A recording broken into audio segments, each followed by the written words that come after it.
We're live here tonight on American Zombie. We're going to talk about microplastics and how they are everywhere. We got some pretty good pictures, like the thumbnail that I showed with the can of Coca-Cola. And when you use a certain solvent, it'll dissolve the aluminum on the outside, revealing the plastic container that's inside.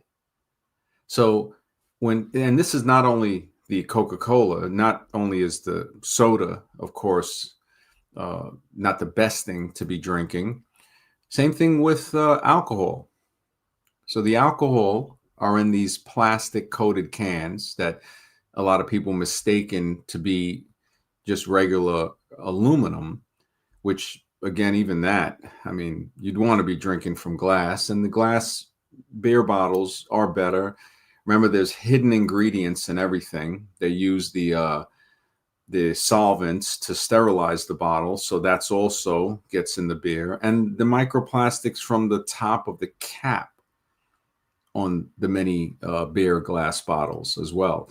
Very hard to avoid microplastics. You can minimize it, but it's hard to do this. That this is it's getting to a level where throughout the oceans we see this here, and it's just it's really sad that people don't think of this as a big problem. The thing, and this hopefully this gets to people to where they'll start, it'll start to sink in. Mark, good to see you, man. Always good day. Pleasure to see you here. This fact, a couple of these facts that I'm going to bring up. Hey, what's up? Who cares? Good to see you, man. Yeah, and we have the link pinned to the top of the chat, of course, for anybody has any input or questions or wants to talk about this. It's a very, I mean, when you look at the future generations, this is a serious problem. This is something to be addressed, to be thought about, to say, hey, microplastics for the future generations, what's going to happen? I mean, and this is why I bring up the future generations. Right here in this picture, scientists found microplastics in every single human semen sample that they tested. So you have microplastics in many tests showing up in semen. That's like, I mean, this is some shocking stuff right here.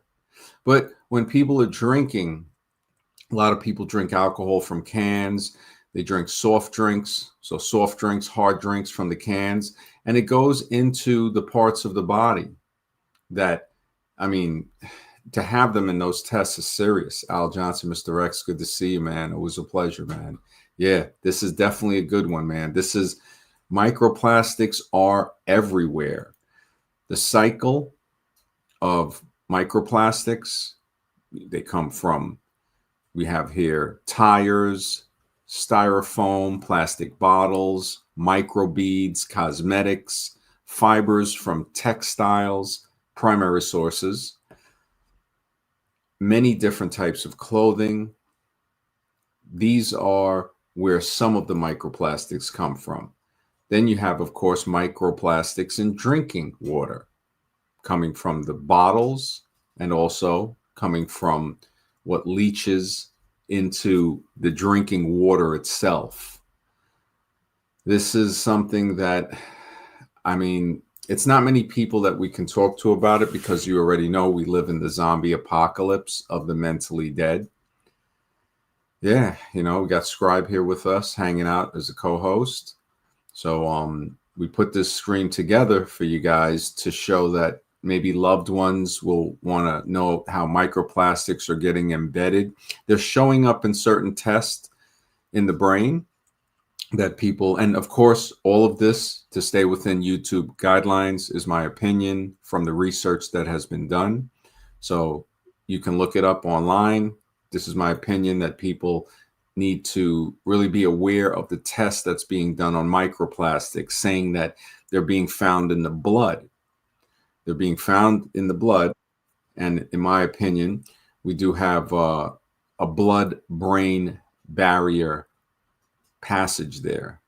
that allows it to pass the blood-brain barrier in some tests, that they're noticing this. The microplastics are everywhere, man. This is microplastics in agricultural soils, hidden threats to food security, everywhere. That's why I labeled the stream Microplastics Are Everywhere.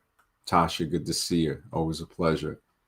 This is something that people should be concerned about for the youth, future generations. I think we have the mind here. How you doing, man? Good. Yeah, I wanted to jump in, but I'm gonna let you finish your thing. I hear it moving, but it didn't. No sound came out. I can hear him. Yeah. Oh, mic check 1 2. Yeah, I heard you. I saw the avatar move, but nothing. I don't know if maybe on your end, if you have another microphone maybe that's muted by mistake, because when you unmuted and spoke, I saw it move, but I'm surprised. That's kind of odd. Okay, what about now? Yeah, we have microplastics and nanoplastics. And for anybody who might not know the difference, microplastics are micros for the millionth, the micrometer, a microscope. A microscope sees things in the millionth of the small scale. So you have a millimeter. A millimeter, we know, is 1,000th of a meter. So there's 10 millimeters in a centimeter, right? And there's about 2.5 centimeters in an inch. So we have that. Mr. X, good to see you. Always a pleasure. Good to see you. Good to see you. Can't wait for this stream. I wonder what's going on. Am I not hearing this? Oh, you know what? I don't have the volume on. That's what it is. Oh, okay. Sorry. Yeah, I can hear it. Yeah, I can hear it. Holy smokes. I had my volume on off, so I'm hearing myself talk, and I'm not hearing anybody else. Okay, you can hear me, right? Yeah, I hear me hear now? the mind. Okay. Yeah. Wow, I was wondering what that was. I had it low. I was on the phone, so I lowered it before. Wow, my apologies for that. Yeah, like to say what's up to, there are no shortcuts. Microplastics, not fantastic. Exactly, man. And Calix, good to see you. Hey, America Zombie. Cheers, everyone. Cheers, man. Yeah, this is, what'd you say? I did want to talk about this maybe a little bit because I was seeing them talk about the uprise in microplastics, and I was thinking, okay, what the hell? What does not have microplastics in it nowadays? Like, if they're saying everything, it's being found in the blood, it's being found in the semen, and the water, the air. Is there any organism that it doesn't have microplastics? And I looked up to see if seeds, if microplastics were in seeds, and supposedly they're in seeds as well. So I was just like, okay, well, there has to be some filtration process going on here, because I know I always talk about fungi. That's one of the big things that I've been working on for a long time when it comes to like computer stuff. But it could do a lot of different stuff. Fungi could break down microplastic. So where is that at? Like, I think there are solutions that are here, but they get kind of pushed under the rug because they do like to do this hyping up of a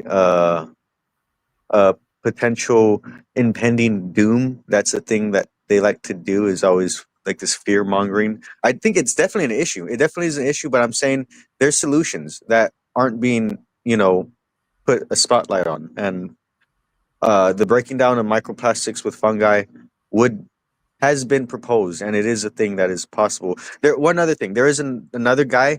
He's breaking. I think his name is. I forgot what his name is. He's a young black man who's working on pyrolysis. I forgot how you say it. It's heating up plastic and turning it into fuel, basically. So that's a thing too. They talk about carcinogens in the air, right? That's a byproduct of burning. Okay, that's what I have to contribute for now. Okay, sorry. Yeah, I think it's called pyrolysis. It's the process of heating organic materials in the absence of oxygen and decomposes them, into 3 products, like a type of char, like a biochar. So pyrolysis, I think they call it. Yeah. That's good, man. You've done so. The study that you looked into that said it's in seeds. Did they say which particular type of seeds in the study, or? No, I Um, didn't do that much. I didn't do that much research, to be honest. I literally just looked. I asked ChatGPT to, and that was it. I didn't do research at all when it mhm. comes to that. After I saw that, I was just like, okay, I don't really know what to believe at this point, because I mean, if you go, it's hard for me to do Well, this is research. this is how you know it's not a belief, because I commend you on doing this research. We need more people to do this research like you're doing. Is if you're using ChatGPT or Google, you should be able to get links. Like even if you type it in Google, microplastics and seeds, they'll have a little thing on the side that should have links.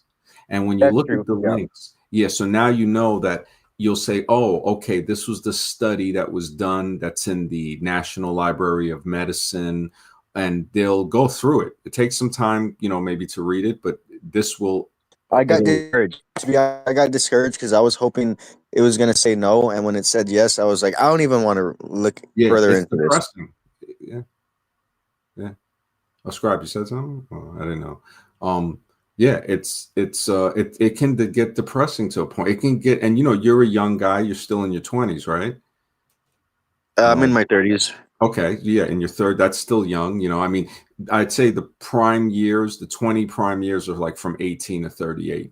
And once you hit 38, you're basically already 40. Then it goes to 45, 50. I mean, it starts like you already know. If you're in your 30s, it kind of goes from 30 or 29, and then bang, you're already in your 30s. It doesn't really go to Yeah, 29, 30, 31. Those years go very quick. yeah, Um, that's what I say. Time flies. Oh yeah, it actually starts to go quicker as you get older. They say you're not young anymore when you think a young. Well, they say people are young if they think a month is a long time, and years start flying by, man. It's just. But not only is it in the brain, like I showed, in some studies, and then some studies are showing that the blood, and then in the blood they're showing that it can pass the blood-brain barrier, because usually there's a barrier there. This is a serious concern, man. The fact I got to look up what you said, because that's a really good thing that you looked up. The fact that they're saying it's in seeds. That's like just, oh man, that's on another level, which goes into the thing that we were talking about, microplastics and nanoplastics, because they can do a test for microplastics. A microscope can see 1/1,000,000th of a meter. So if you're looking at, say, a centimeter, which we can see something easily that's a centimeter, like a dime is about a centimeter and a half in width when you have it laid flat on a table. And of course, 1/10 of a centimeter is a millimeter, right? So we have a millimeter, which is 1,000th milli. Then we have a micrometer, which is 1/1,000,000th of a meter. So that would be, you can fit 1,000 of those inside of a millimeter. So that's a microplastic is that small. It's like you can fit side by side 1,000 microplastics across into 1 millimeter. Now, most of us know a millimeter, it's like the side of a dime. So if you turn a dime on its edge, that's about a millimeter. So you fit 1,000 microplastics in that.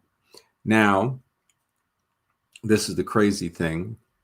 A nanometer, you can fit 1,000,000 across in that, because a nanometer is 1/100000th of a meter. And as we go smaller, which would that they will break down. This is a chart here. You can have a pico, so which is a trillionth picometer, or a femtometer, which is a quadrillionth. So if these things are breaking down smaller and smaller, these are things that are going to easily break into different parts of the body because they're so small. Micro is doing it much, of course, more nano. And this is like, you can also use this in small parts of time. So time, you will have a microsecond, right? A microsecond is 1/1,000,000th of a second, right? And then a nanosecond is 1/1,000,000th of a second. A femtosecond, quadrillionth. Then you're getting into where they get these theories for certain things about time and stuff. Sanctuary Seeker, good to see you. Salute, man. Always a pleasure, man. Always, bro. Much appreciated. Says salute to all the good people. Salute to you too, brother. Always a pleasure, man. This is, as I said before, they're finding it. Scientists, and anybody can look up these studies to see that they're finding it in parts of our body, our reproductive system. So, like when you said the mind that it was in seeds, the reproductive part of a plant, and we're seeing it in the reproductive part of humans. That is the fact that people aren't concerned, like how it just shows the zombie apocalypse of the mentally dead is real, that nobody is thinking about that. When people, yeah. What were you saying, I'm Scribe? saying, what if there's an agenda in there? So if you found the seed found in the human, it's able to move around like that, and it's so prevalent as far as the products we make that has to be made out of plastic. Used to be made out of like metal back in the day, also too expensive. Okay, plastic. What do you think there might have been an agenda there for it to say, okay, we need to use this particular material because we know it infiltrates all other, air, water, everything else. Like, do you think there might have been an agenda behind that in order to create this microplastic, playground of just, in the ocean, in the air, everything else, food, water, whatever? Could that have been the reason why they chose plastic versus staying with aluminum or I'm sorry, like glass or like back in the day? Yeah, I really do. The agenda that is behind all of this stuff knows. It doesn't seem like it's out of pure ignorance. Like they will use humans, it seems, maybe other humans, maybe something else is using humans, like they try to blame Rockefeller, which he's definitely a proponent in pushing this, whether he was probably ignorant to the fact, but to exploit other humans to get rich, they don't care. They don't care if they're polluting the river, the air, the soil.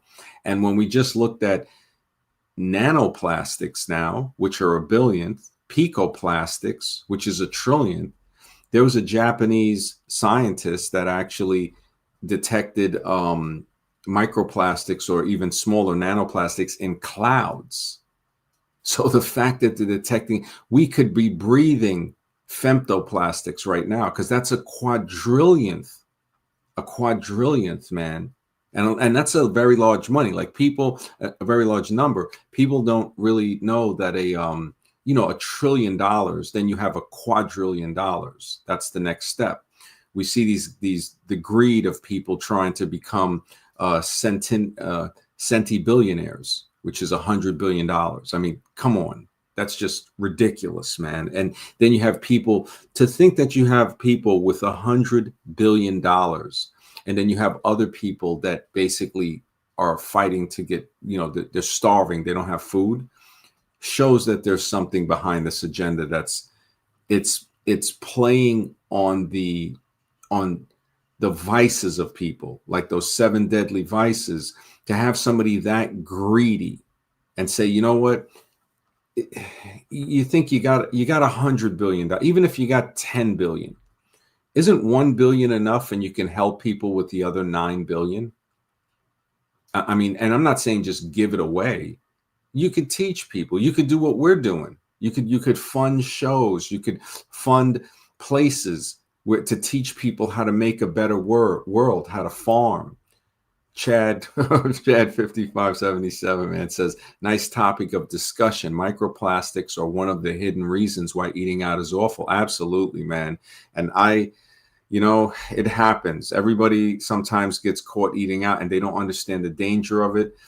I myself, we have a little bit of zombie, and us helping each other, this is where it's at. 40 times more plastic than coal. Holy smokes, man. Why though? Good to see you, brother. Always. We got the link pinned to the top of the chat. You want to hop on, bro? Alexis June, always a pleasure, bro. He said, what is the point of infesting us with these microplastics? Well, I would say, like Scribe was saying when he asked the question, could there be something behind this? I don't think it's by chance.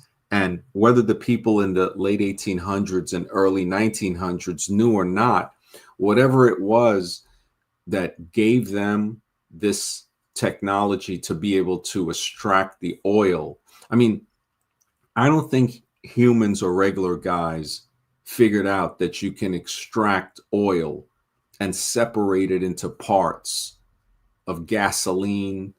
I mean, look at what they have that people used to put on their skin. Even myself as a kid, Vaseline, petroleum jelly. It's in the name. It's a jelly made from petroleum. and I mean, this is crazy. This is really crazy, man. JR Stacks, good to see you, brother. Yeah, it's really it gets to a point where people are brainwashed in a way where the political zombies, they don't care.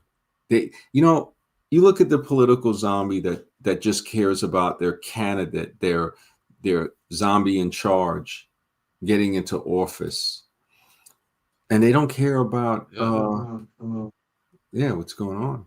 If we are the sheep, what's any different from us giving cows the stuff you're talking about with the chicken stuff? What would be any different if we do have handlers the same way as we farm animals? So, okay, they need at least this much plastic, they need this much whatever it is. Make sure, we do this and, pollute this. And in the end of the day, when you're telling me about, they're going to dump this and stuff, it almost seems like this is a very on purpose thing, obviously, because no one in the right mind will be dumping that type of stuff, especially close to a highly populated area. There's other ways of disposing that. So it just seems that it's obviously on purpose, just like it's on purpose for us to feed the poor cow something that's not meant to be fed, right? And we control all that. Yeah. It's all regulated. It's all legal. Absolutely. This is not by accident. And this is our opinion. Our opinion is any thinking person would come to that. And like Alexis June asked, infesting us with these microplastics, one, if we're not feeling up to 100%, then it's hard for us to rebel against their agenda of basically what, in our opinion, we think it's the enslavement of humans right now. The fact that people have to go through such a hard day. I mean, it was supposed to be a 6-hour work day. I mean, even a work day, it's sort of like if you love what you're doing, you'll never work another day in your life because you're not working. You're doing what you love. And I've noticed this with certain farmers. If they're farming, I mean, when I grew vegetables, it's a fun thing, man. Growing tomatoes and other vegetables that you can eat, you start to get closer with the process. Awaken Zen, good to see you, bro. It says Billie Eilish called out Elon Musk on his wealth and not giving back. Wow, that's great, man. I saw a clip on YouTube where I think she was doing a concert and somebody in the audience threw something at her, and it hit her in the face. It was really messed up, man. But yeah, his not giving back. You know what the sad thing is? They're so despicable to the point that when they do give back, they give back to foundations that basically benefit them, or under the disguise of making it worse for people. I mean, this is on a level of evil, man. Like, yeah, JR, the level, it's evil, man, to a point of, it really makes you wonder. It's kind of like when you have a person that's brought up in a way to where they have no manners and no care or compassion for anything. You see this as adults, immature adults. And of course, Elon Musk, his father even said he was taken to school in a Rolls Royce. And this is nothing about him himself. This is a criticism of his behavior. We live in a world that these adults are so immature.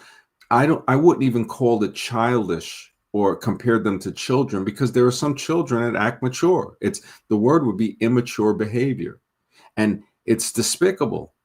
It's embarrassing.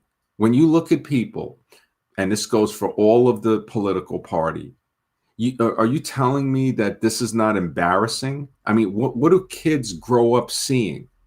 When Trump first made fun, when he ridiculed a person that was disabled, he did this during his first presidential term when he was running for office and stuff. And he said, oh, some guy came up to him and he made his hands in a way that was contorted. And everybody was cheering. That's the same thing guys like Hitler did. And you have people out here saying he wasn't that bad. Well, so him exterminating handicapped people wasn't bad? I don't care what the bankers and all of that stuff, they say, okay, yeah, they use that. See, this is the ignorance of people today. We can't use even that with use disabled, unfortunately. But yeah. Exactly. But can I mention something about that, MD? Yeah. When you said, remember, he didn't do anything. It was the zombies. It was the people Yeah. that followed him who did the atrocities. Yeah. And those are the ones you got to be scared of. Exactly. The fact that he was the one that called the zombies to arms. Yes, he couldn't do it by himself. Yeah. He was the catalyst, that, the so-called chancellor. And I'm not saying that other people weren't bad, like trying to demonize him in a way. Well, how do you demonize a demon? It's already a demon. So Yeah. Churchill, this is why I say Churchill was no better. The American president, another demon, all of them. Just whatever, if somebody wants to classify a demon as. This is, again, like I say, despicable behavior, unbecoming of any man. It's not a man, it's an immature male that is dangerous. It's like a 10-year-old immature psychopathic child with a machine gun. Mm-hmm. And a bunch of other psychopathic children that they control, like you said, with machine guns as well. And when I see the mentality of people that say, oh, well, he wasn't that bad. So him saying that people who are handicapped are a burden, what type of stuff is that? This comes to the point where we have to find the maturity within ourselves and either distance ourselves from these zombies. These are the zombies that will argue these things while microplastics are infesting everything. Nanoplastics, what do they say? It's like around a credit card a week that people are absorbing. A credit card a week. That's crazy. Microplastics and plankton and zooplankton. This is just, and plankton in the ocean having microplastics, it's eaten by animals in the ocean, fish and other animals that will be caught and eaten by humans. And this is how it continues the cycle and gets into human blood, which it can pass, they're saying, through the blood-brain barrier, which all of this, remember, to stay in accordance with YouTube guidelines is my opinion through the research that I've looked at. You can look at the research and formulate your own opinion. But these are the cycles. When you look at this, the impacts, the point sources from factories, from animals, and the non-point sources from ships going through the ocean. Now, a ship is painted. I remember years ago, they linked one study to the paint on certain ships getting chipped off and everything. And, you're leaving trails of microplastics from the paint and microchemicals and nanochemicals in the ocean. Just the way a car leaves a trail of exhaust, a ship or a boat or anything unnatural in the ocean is leaving a trail of chemicals from what it was painted and coated with. And we see this when you see it getting worn off. As Varun, brother, thank you for the support, man. He says, you are absolutely right, MD. Thank you, man. The evidence is there, man. The evidence is there. And this is getting into all type of sea life. It's coming into, this is a good chart right here that Scribe put up, where you're seeing a plastic made piece of clothing on the left breaking apart into smaller pieces, which we already discussed. Will go from, say, the basic, millimeter, then into the micro, the millionth, then into the nano, and then eventually to where you won't even see it with a nanoscope. And that's the thing. A microscope is not going to see what a nanoscope can see, because the things on that level are 1,000 times smaller than the stuff that you see at a millionth level, just that you see at a billionth. It's like looking outward in a telescope. If a telescope isn't powerful enough, you're only going to see so far. When you have a higher magnification, now you're going to see further. Same thing with the small universe. The bottles break down, the plastic cups, the styrofoam trays. When they say you throw something away, you never throw anything away. Away, where is away? Away, think of the language, throwing it away. It goes somewhere. There's no throwing it away. Cigarette butts, balloons, bottles, packets of candy wrappers, the cutlery, the food containers, the sanitary application, bags, cotton buds, cups and lids. All of this stuff is polluting our environment. It's polluting the environment because we're not sure if it's our environment. The fact that they're finding this in plankton, in microscopic life forms, is frightening. This is the type of stuff that needs to be taught in schools. But Can I jump in here real fast? yeah, Because I would like to say I believe we do have other options, right?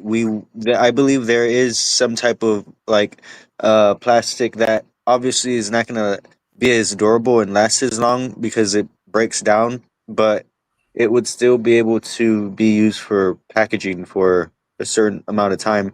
Like there is biodegradable plastics that are literally edible that we can be using, but it's just, whatever, since all the companies are mass manufacturing plastic, and this is already part of the pipeline of the whole oil industry. It's just a lot more convenient to pump out plastic. That's what I think personally. Mm-hmm. Well, again, we stay on the language. I understand exactly what you're saying, but to make it more accurate, it's not really biodegradable plastics. It's biodegradable materials. So when they make these plates, these so-called paper plates, they're printing plates in certain countries from banana leaves, from fig plants that they press them. So now it's 100% biodegradable item, just the way a fig leaf would biodegrade back into the dirt and feed the soil, the microorganisms without any problem. And you're right. They're using fungi, certain types of fungi, I think, trying to combat the microplastics. They might have some way of absorbing them and maybe breaking them down. And fungi, they're not even sure. The modern world doesn't have a classification like they used to be animal, mineral, or vegetable, right? And fungi, that's another one. Remember, we don't know everything, but they try to use that type of disguise of we know everything because they don't want you to think. Timbo, good to see you, man. He says, read that soluble fiber from psyllium husk can bind to microplastics to help the body detox from it. They've been using it to make bio-based plastic. Okay, so bio-based materials are being made. Psyllium husk, it can be a little rough on the digestive system, but I mean, it can't be too much more rougher than the microplastic. So what do they say? Drastic times call for drastic measures, but at least they found something that can bind to it. And, it's just really, really, it's sad to see that we have to go through those. It's like somebody saying, man, they got to try to find a medicine that'll combat the soda that they're drinking.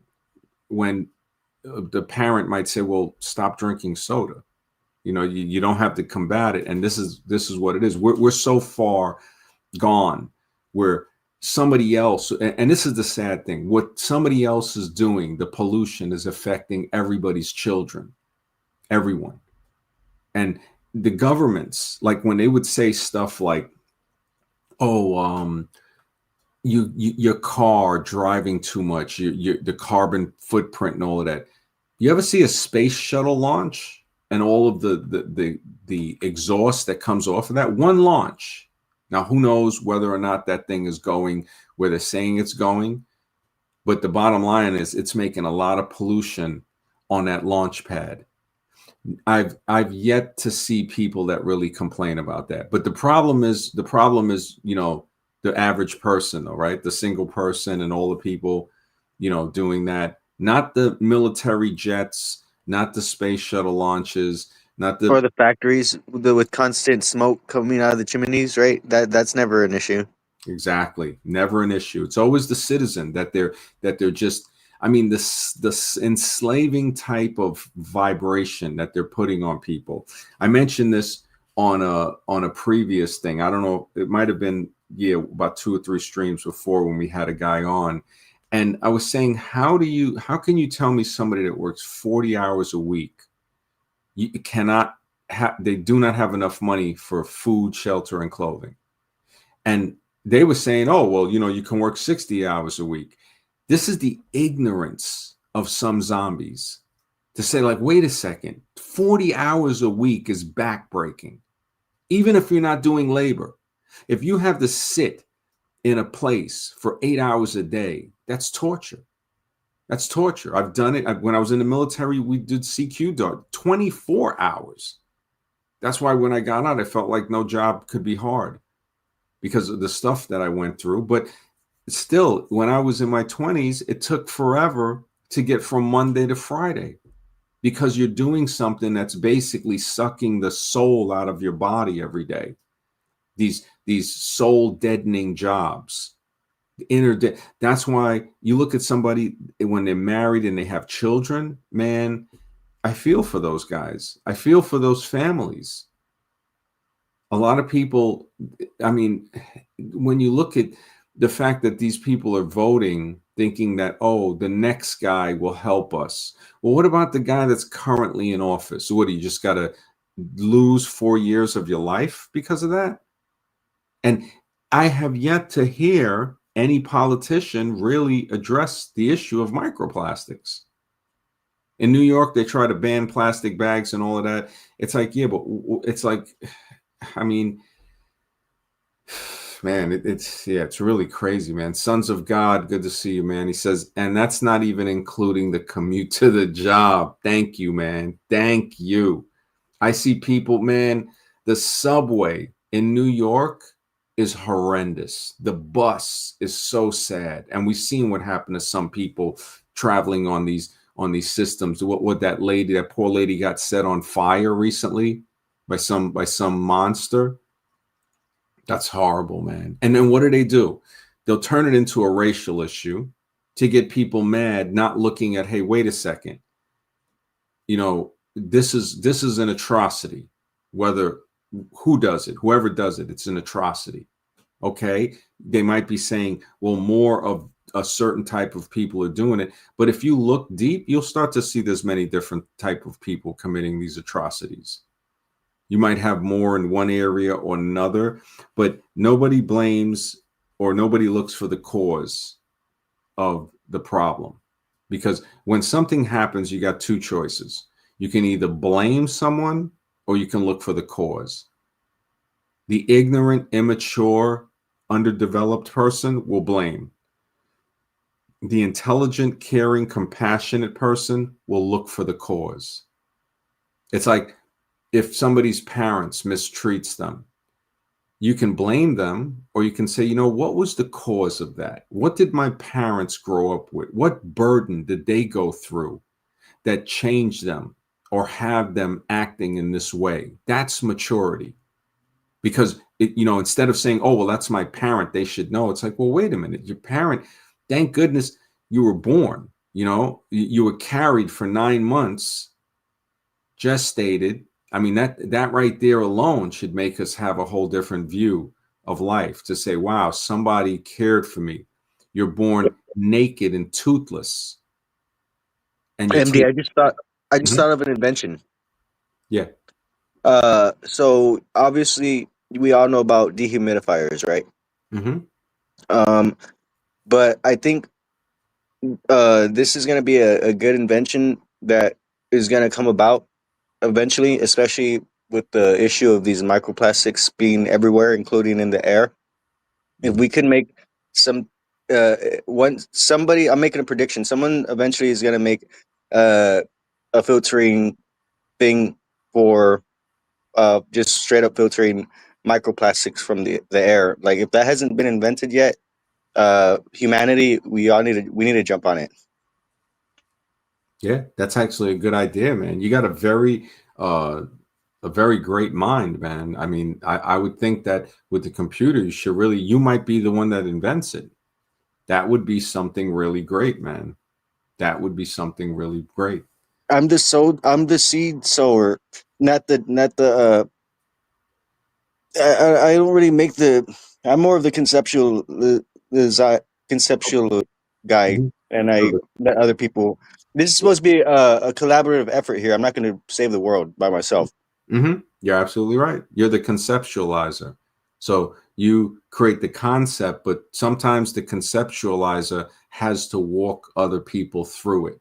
So even though you can think of the concept, you might need to find the inventor or basically the guy that does the footwork and work with them and say, okay, the concept as he or she starts to create it, you guide them and say, well, how about if we try this? How about if we try that? And this is crazy, man. This is like an idea that these are the things that change the world, crazy in a good way, to say, look at the people that have created these devices that can pull moisture out of air in deserts and create drinking water right from the air. So, I mean, that's a amazing adventure, like a dehumidifier kind of, yeah, Mr. X. Yeah, I was just going to say, because I agree with what you're doing here on the platform of trying to educate people because, the problem is just like when we see these political elections, they know they're dealing with a bunch of idiots and they know that what sells is not the how do you want to say, the real issues because people aren't really asking about the real issues. They're kind of ignorant to it all. You don't see people outraged about all these plastics in their containers. They don't even think about it.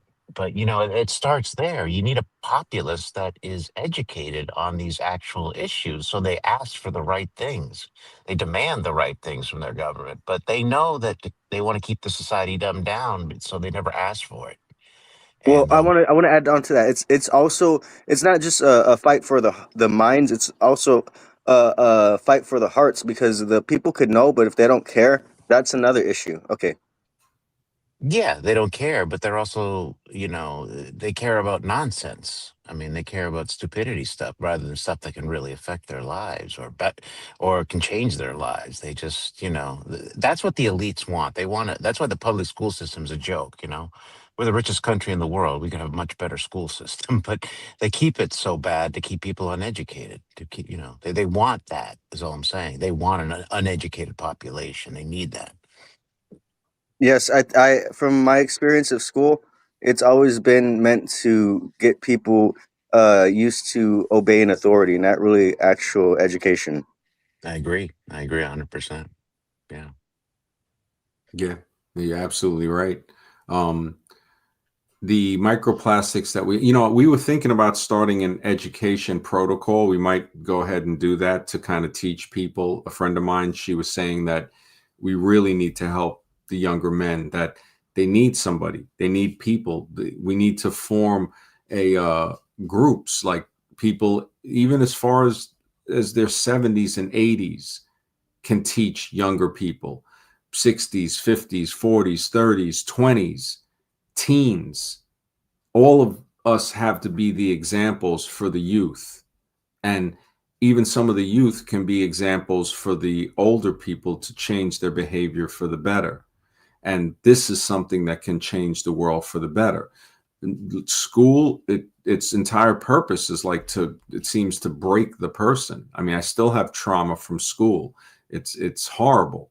And to know that we're putting people through there in the machine, into the grinder. I think it was Pink Floyd made that song.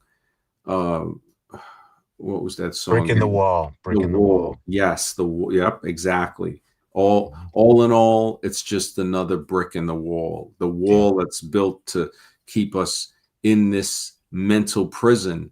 And in the movie, you see the children on the conveyor belt being dropped into like a meat grinder. It's a really deep movie. It's kind of like odd, but I mean, the song, hey, teachers, leave those kids alone. You would never hear a song like that today. I mean, and No, the fact that, what was it? We don't need no education. We don't we need don't need no no thought control, control. Yep. right? That is Yeah. like so revolutionary. Isn't it? Isn't it? It- You see that in our public school system and the colleges too. Thought control. You're mhm, 100% right. totally. I mean, Because I when, might when when need. you think about there's not really a teaching process per se. Sorry, it's more of like, okay, memorize the doctrine. We're going to indoctrinate you to memorize this so you can work for us or the system or whatever it is. I mean, they don't take you out and learn anything. They don't teach you about money. They don't teach you about taxes. They don't teach nothing. No, Mm. banks and I nothing. I believe the saying is we don't teach you what to think, we teach you how to think. Exactly. Memorize a bunch of crap in this book, and then you'll do well. If you don't answer the way we want you to answer, you'll fail. That's just how insane is that? But even the books are designed for Yeah. failure, I think, some of those textbooks, because I noticed that, especially in math class, Yeah. they give you some really easy example. Then you'd have much tougher Yeah. questions. It's like they knew unless the kid was getting support from the outside or tutoring, they were going to fail. It's like almost designed to weed people out. You know, they really weren't designed to help people learn. I noticed that. Wow. Wow. Yeah, we really need to create our own learning curriculums. To might actually work on that with Scribe and have it to where people who want to invest, because it takes time and energy, and everybody's got to eat and support themselves. So of course you already know, like with the books, I've always put them at an extremely reasonable price. So if I do eventually go forth to create education curriculums, I would do it in the same manner to where it's affordable, but something like, okay, like say the microplastics, for instance, the microplastics that they've been finding in clouds, right? And they've been finding them in clouds in remote areas, right? So this is crazy. And somebody might say, well, how does this affect microplastics and clouds? Well, they act like ice nucleating particles to where it becomes the nucleus, right, causing ice crystals to form around at warmer temperatures than usual. So now this can lead to heavier precipitation, rain, basically. Precipitation, scientific word for rain. Now, when we look at microplastics as a source of pollution, right, that can alter the physical properties of clouds, which this Japanese scientist had presented some evidence on it.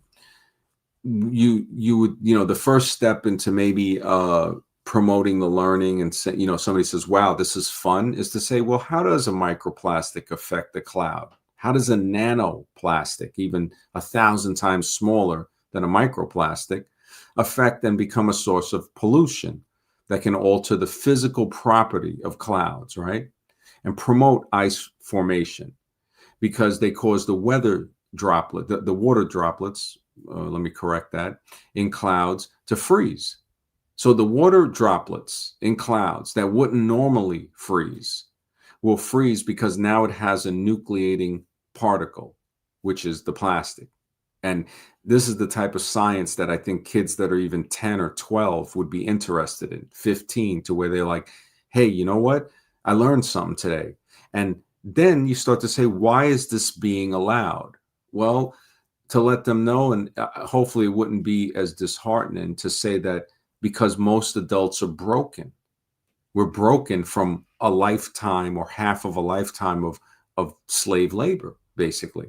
Even somebody that's not working physical slave labor, they have to work mental slave labor. You just look at the mentality that it's sad when you look at some people working in fast food restaurants and you can see the look on their face, man. You see the look on people working as cashiers and certain things like that. And whenever somebody is disrespectful to me and any of these establishments, I always remember not to get any type of agitation, to understand that I'm about to walk out of this store This person has to stay in this store for however many hours. And that allows me to act in a more mature manner. Now, I can always act immature. We all have it in us. It's a choice. If we act before we think, then the choice is making us. If we think before we act, we are making the choice. That lesson needs to be installed in children and adults constantly, every day. Remember, don't act before you choose. Remember, think about your decisions. Adolescence, John Taylor Gatto said he was a teacher in New York City. He used to call it, he was a teacher in the public school trenches, he would call it. He passed. MD, do you mind if I add something to that last thing you said before you move on? Yeah, please.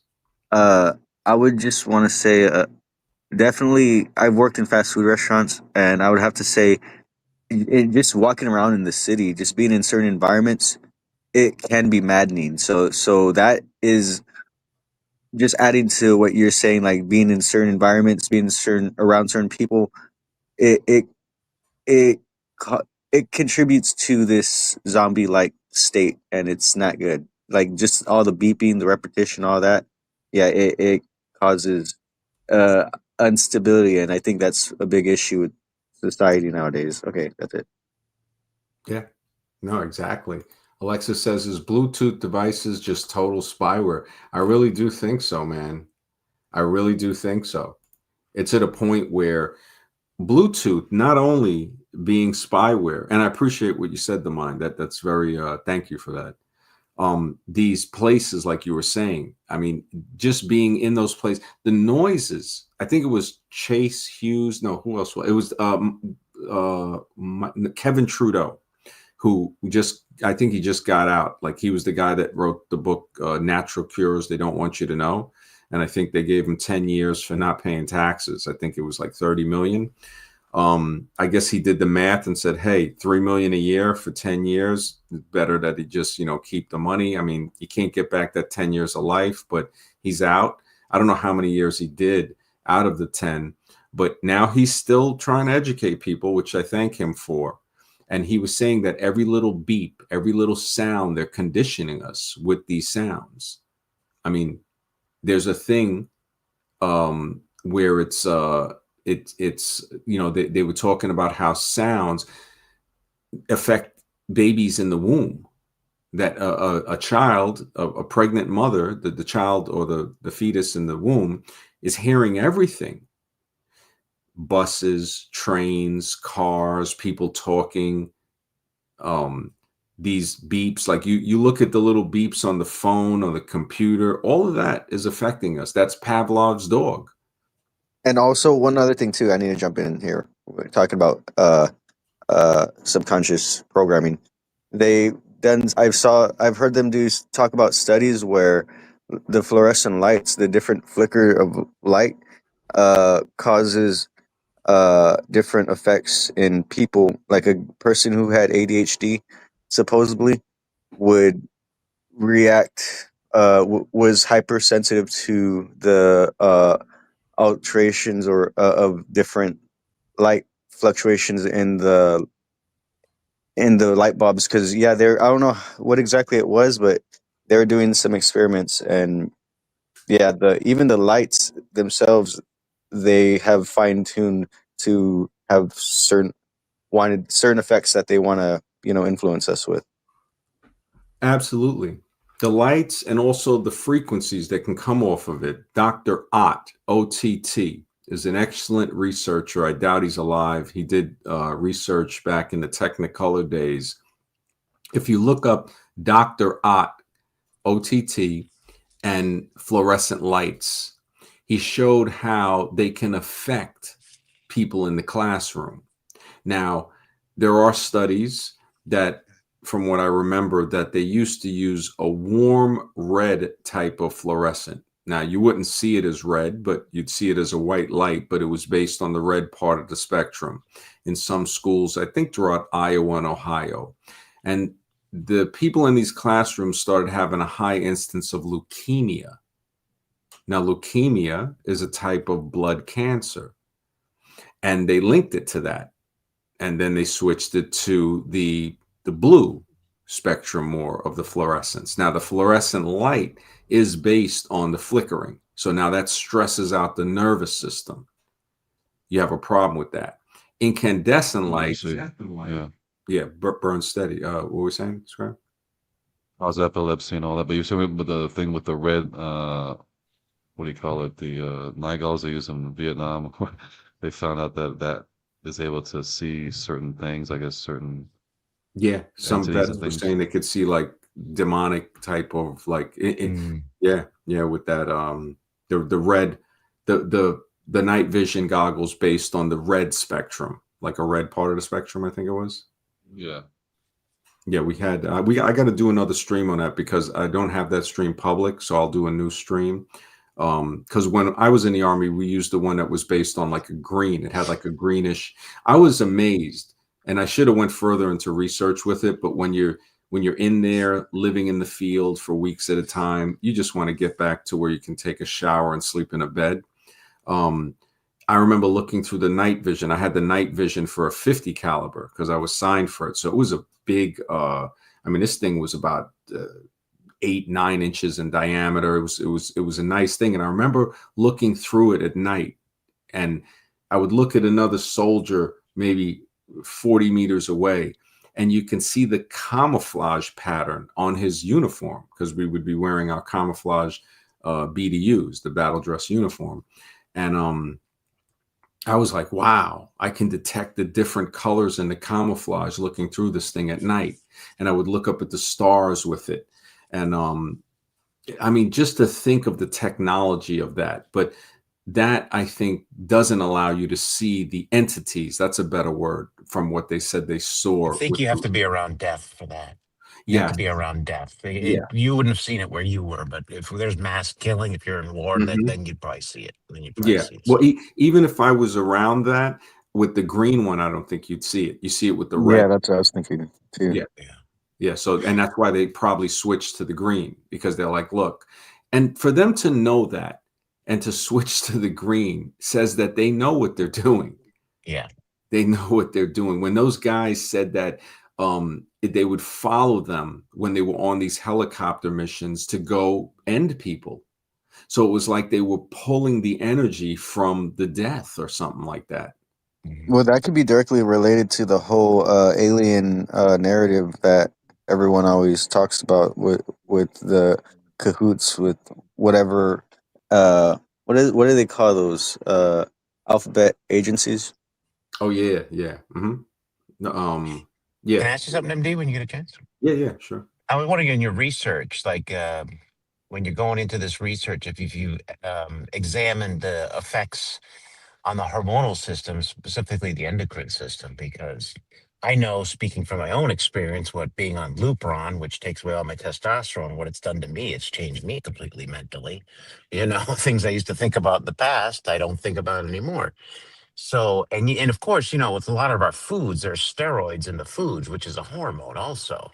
Mhm. So I'm wondering if some of the zombification, a big part of it is the effects it has on our hormones to keep our hormones out of balance, because Yeah. that would dramatically that could affect us mentally for sure if they were doing that.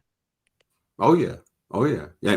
Really, it's not even a theory. You're right. Like you're the living experiment. Every one of us that are Yeah. eating these foods, that are taking these things, they Hmm. are altering us. They're altering us on a hormonal level, a Yeah. chemical level, a mental level. So it does affect the mentality and now that's just the physical stuff. So you're ingesting the medicine and it's doing that effect. Now the radio waves and the digital platforms, because it's not like a regular analog wave, they're Hmm. attaching digital signals. Those are affecting us. Those are affecting behavior. Dr. Delgado from the Hmm. 50s was doing this research on monkeys where radio waves he would use to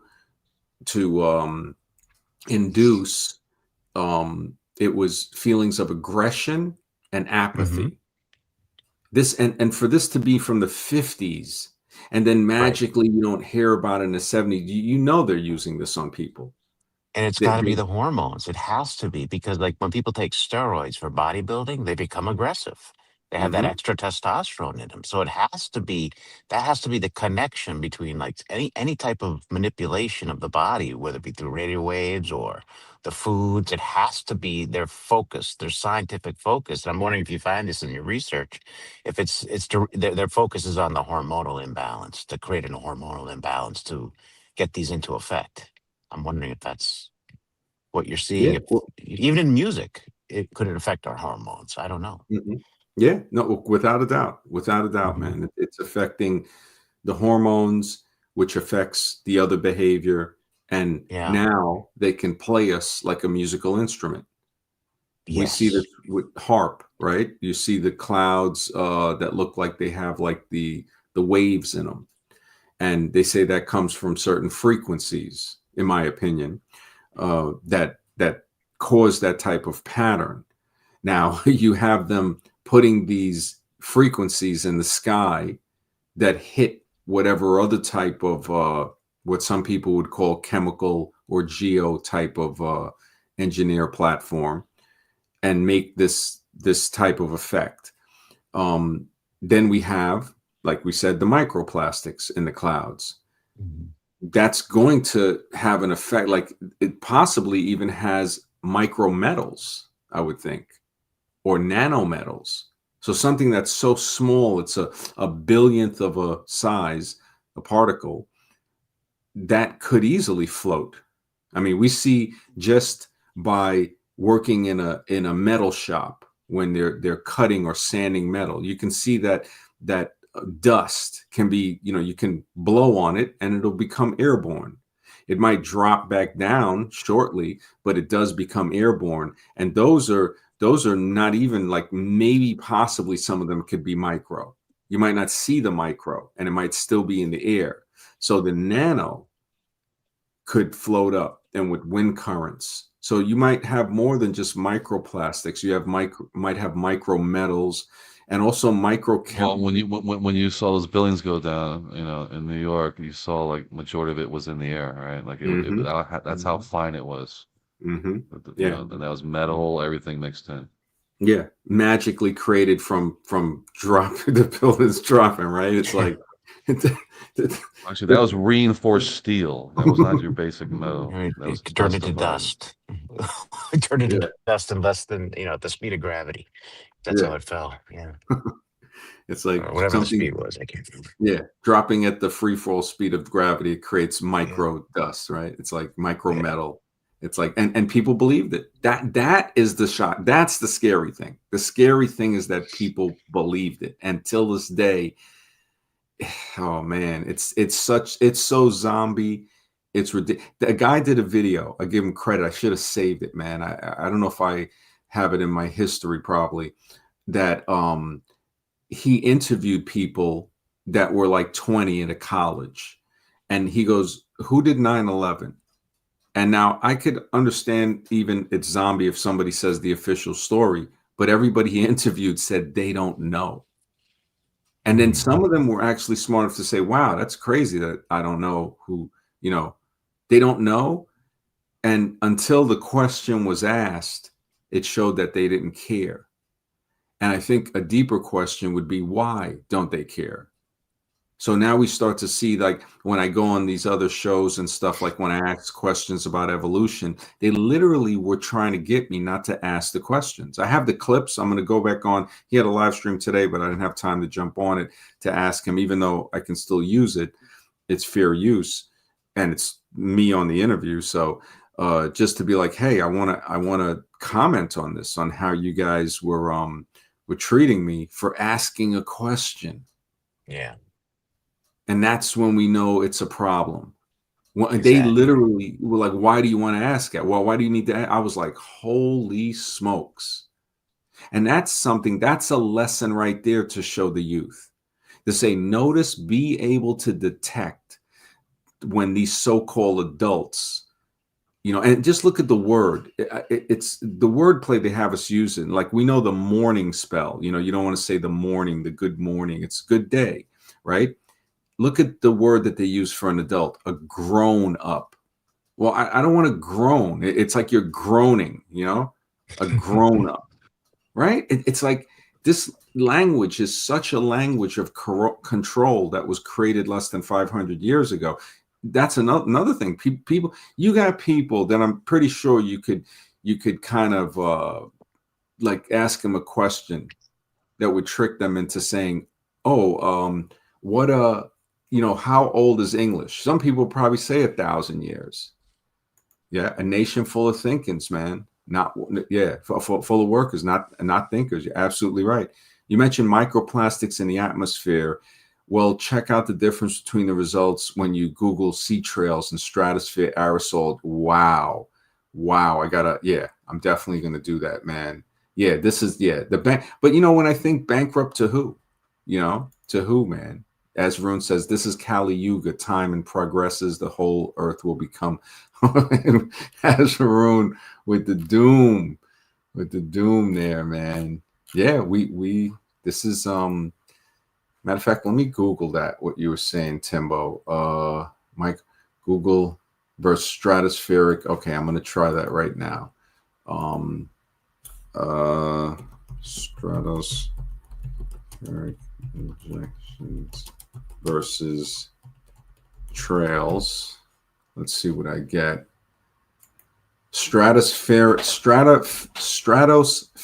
the stratosphere is above it's the top part of the atmosphere. So the stratospheric injections are theoretical. Wow, theoretical climate mitigation technique being researched by scientists. So if it's theoretical, wow. While sea trails are subject to widely debunked, these people, man. Definition. So a stratospheric aerosol injection is a proposed solar geoengineering technique aimed at cooling the planet. I've heard about, this is like, all right, so it's saying the purpose is to emulate the natural cooling effect observed after large volcanic eruptions. So so I'm seeing that's what the aerosol injections are doing. The trails, they're saying, is a false assertion that the condensation left by aircraft are actually toxic. The evidence they're trying to say is not there. And the government agencies repeatedly, I got to look into this more, and then I can talk about that. This is like, the fact that Lord Google, basically, that's what it is, looking at Lord Google, observations, misidentified normal contrast. Man, this is just, I got to thank you, Timbo. I got to really look into this and analyze this on my off time, because this requires. I just gotta say, I find it funny you said Lord Google. I would normally say Almighty Google whenever someone's like referencing it. Thanks. I got that off of this other show. I saw some guys throw it into the chat on a different live stream I was on, and I used to If call I it. could just mention something about 9/11. Oh, sorry. Yeah. No, I was just going to say real quickly, 9/11, like I always say this, I've said this way back when, but everybody who was alive then, we can all remember what we were doing that day. And I don't think that's by coincidence. And the reason I'm bringing that up is because it seems like they have to have some type of event like that because people have to remember it in the back of their minds. I know you can remember what you were doing that day, MD, on 9/11, Yeah. and I'm sure if Scribe was alive, he probably remembers too.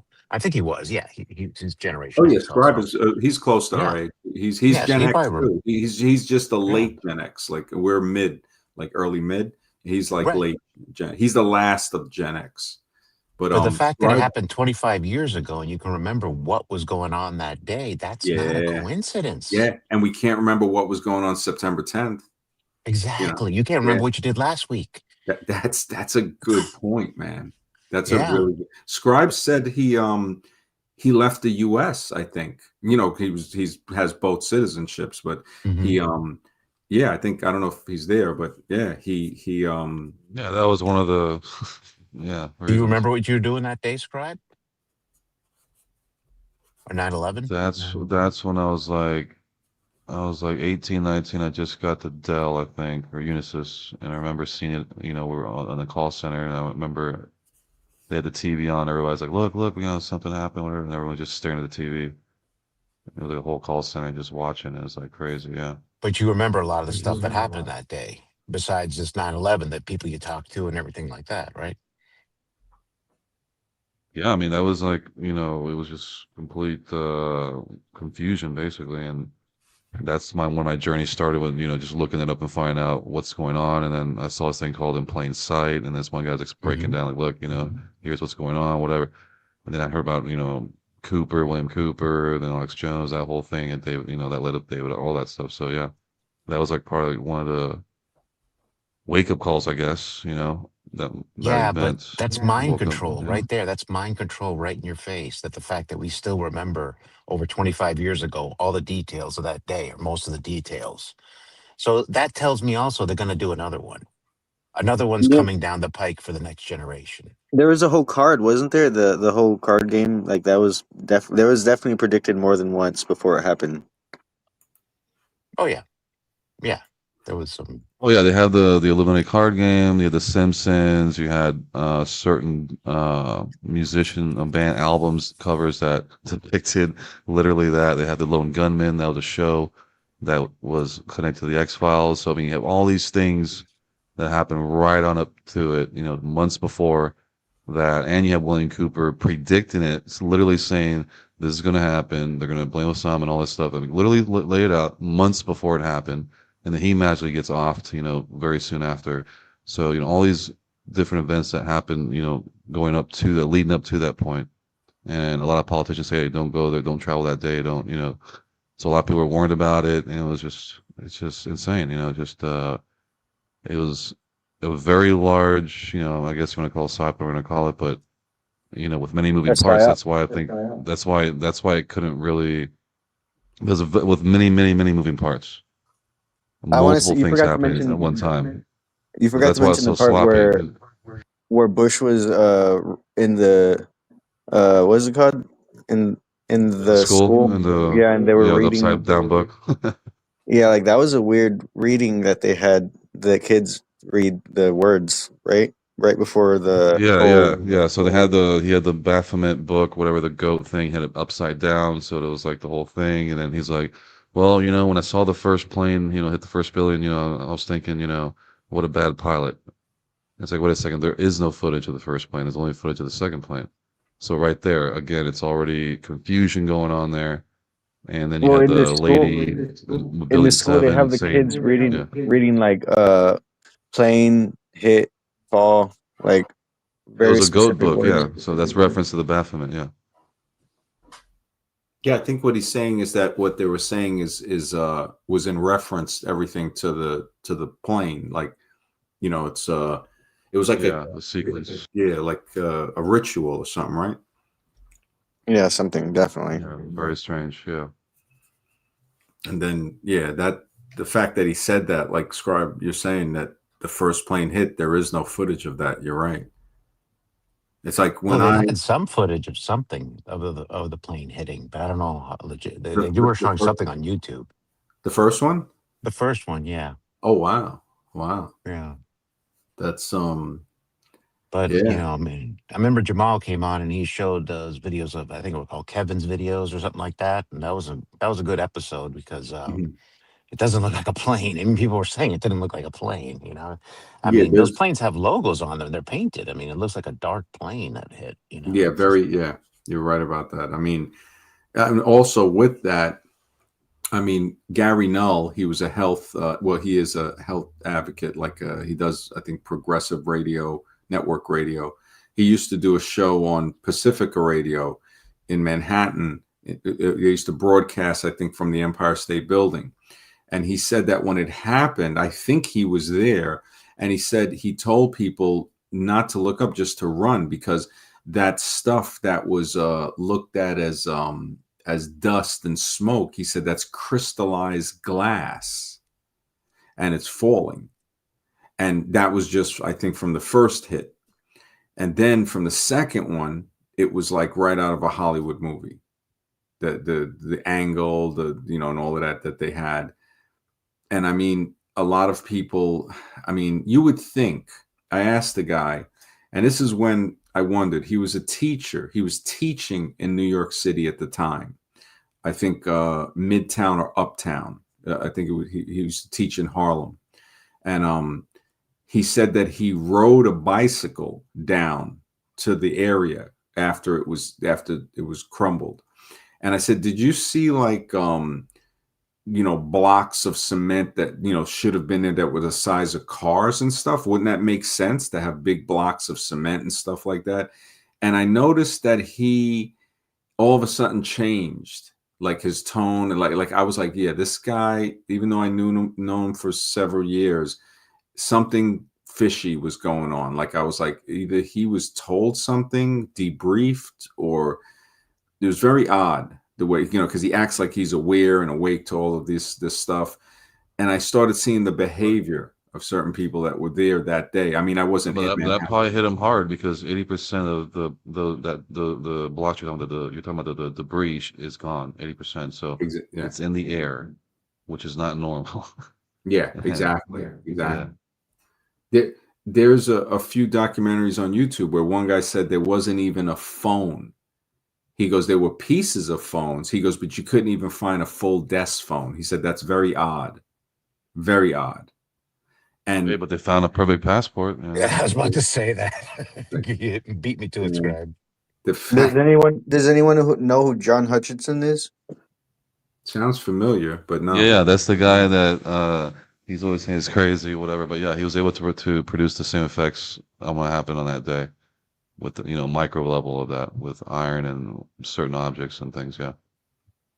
Yeah, there was some very weird artifacts from 9/11 that where there was metals fusing to different stuff, and like glass was, I think the glass was literally melted away, but paper was still there, or Yeah, some weird. so the effects were the paper doesn't burn, but all the cars in the surrounding area, all the engine blocks were melted out. Um, and the reason I also know about that particular technology is because here in Panama, where I'm at, the invasion happened here in '89, so I was like a little tiny kid. But I remember in the newspaper they were talking about cars surrounding these buildings where they were like the engines were melted out, they were split in half, they were cut with some type of laser type energy weapon or something. And I always remember Yeah, that stuck with me. Like the reason exotic weaponry before they went to Iraq and did Desert Storm, and then now we're back over there, and then 9/11 happened, and I'm like, wow, look at that. And the same effects I remember here from back in '89. John From Hutchinson, yeah, right? so he's the one that basically reverse engineer the Tesla energy weapon. They call it the death ray, whatever. But he's saying that, he can put on a scale to where he can take out a whole entire city or even up to a whole continent. I mean, crazy stuff like that. But just the fact that that even exists and that was used on public television is mind blowing to me because that's beyond any television or any movie. You get this witness live, something being pulverized like that. It's crazy. Yeah. And this is just our opinions about what we think might have happened. Just to the fact that we make these disclaimers, it says one thing, but also staying within guidelines that we're allowed to think as long as we tell people, look, this is our opinions. This is what we think about. Maybe it might spark something that might make some of the zombies think. But yeah, I mean, I don't think what we were told is true, of course. The fact that they came out with a book, the commission, what was it? The commission report. People called it the omission report. Jose, man, welcome to the show. If you want to add anything in, yeah, man, this is, that conversation on the towers came in from the dust and microparticles or even possibly nanoparticles that were created from the explosions and the falling of the towers, which now we're seeing that we have a lot of just the plastics. And, and you think about plastics, how like a paper bag will float in the air with wind. And then you wonder about the microplastics of that paper bag degraded into, tiny little millionth of a meter pieces, and even billionth, which would be I believe they nanoplastic. said it was they found it was around 3 microns, the dust particles. Wow. So 3 microns, 3 millionths of a meter. So wow. Wow. Because now if you go to 1 micron, once you go to a half a micron, that could be the highest part of a nano particle. So a half a micron is like what is that? A half a micron is 500 nanoparticles, I think, because a micron is 1,000 nanoparticles. Wow, 3 microns. That's ridiculous. 3 microns would be if a micro, so that's 3,000 nano. 3,000 nanometers. So a strand of hair is about 70 microns. Yeah, exactly. That's wow. I mean, people were breathing that in. I don't think, I mean, I was afraid to go. I said, I think it would be smart not to go in that area for a while, at least for a few years. I went close, but yeah, I don't remember going actually on the island of Manhattan after that happened. But then again, the wind blows, it's going to be all over the place. People just don't care, man. It just, these particles, it's ridiculous, man. It really is. That whole thing, the way they just swept it under the rug, really it's just the same way that they sweep the microplastic reality. East Yeah. Palestine, man. East Palestine. Oh yeah, the East Palestine, Ohio. Right? So they got a train derailed with hazardous material, right? I don't even remember the details exactly, like what it was and whatever, right? I think those materials were outlawed too. They had already been banned. Like somebody Wow, had mentioned that. that's nuts. Right. So it's so right, so toxic and dangerous. Let's just go ahead and blow this stuff up and just create like some like I think it was like a mushroom cloud, right? Like thing like they said that I think they had like a satellite capture a picture, from up in the atmosphere, and it just looked like a bomb went off, right? It's I was like I couldn't believe you telling me that it was 2024 or something like that, right, MV? Something I think it was 2 years ago, like more or less, maybe, yeah. And you're like, wow, these guys really blew up and put more pollution and more dangerous stuff into our atmosphere, our air we breathe. You know what I mean? Like there's probably a reality to the conditions, the ecosystems all over the world are all interconnected.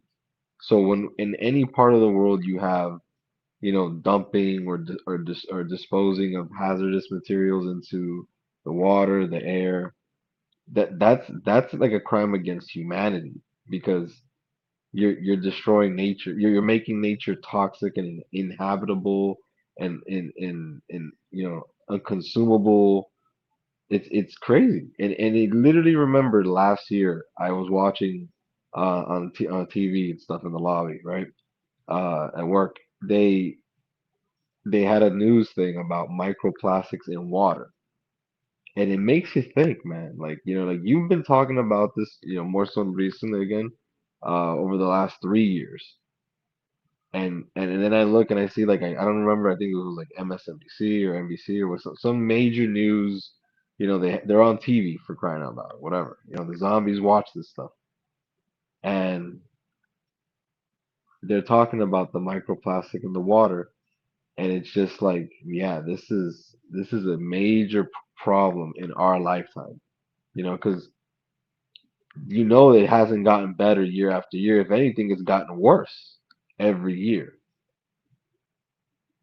And the very scary thought is like, imagining in an exponential period, like, what's the next 5 years gonna look like?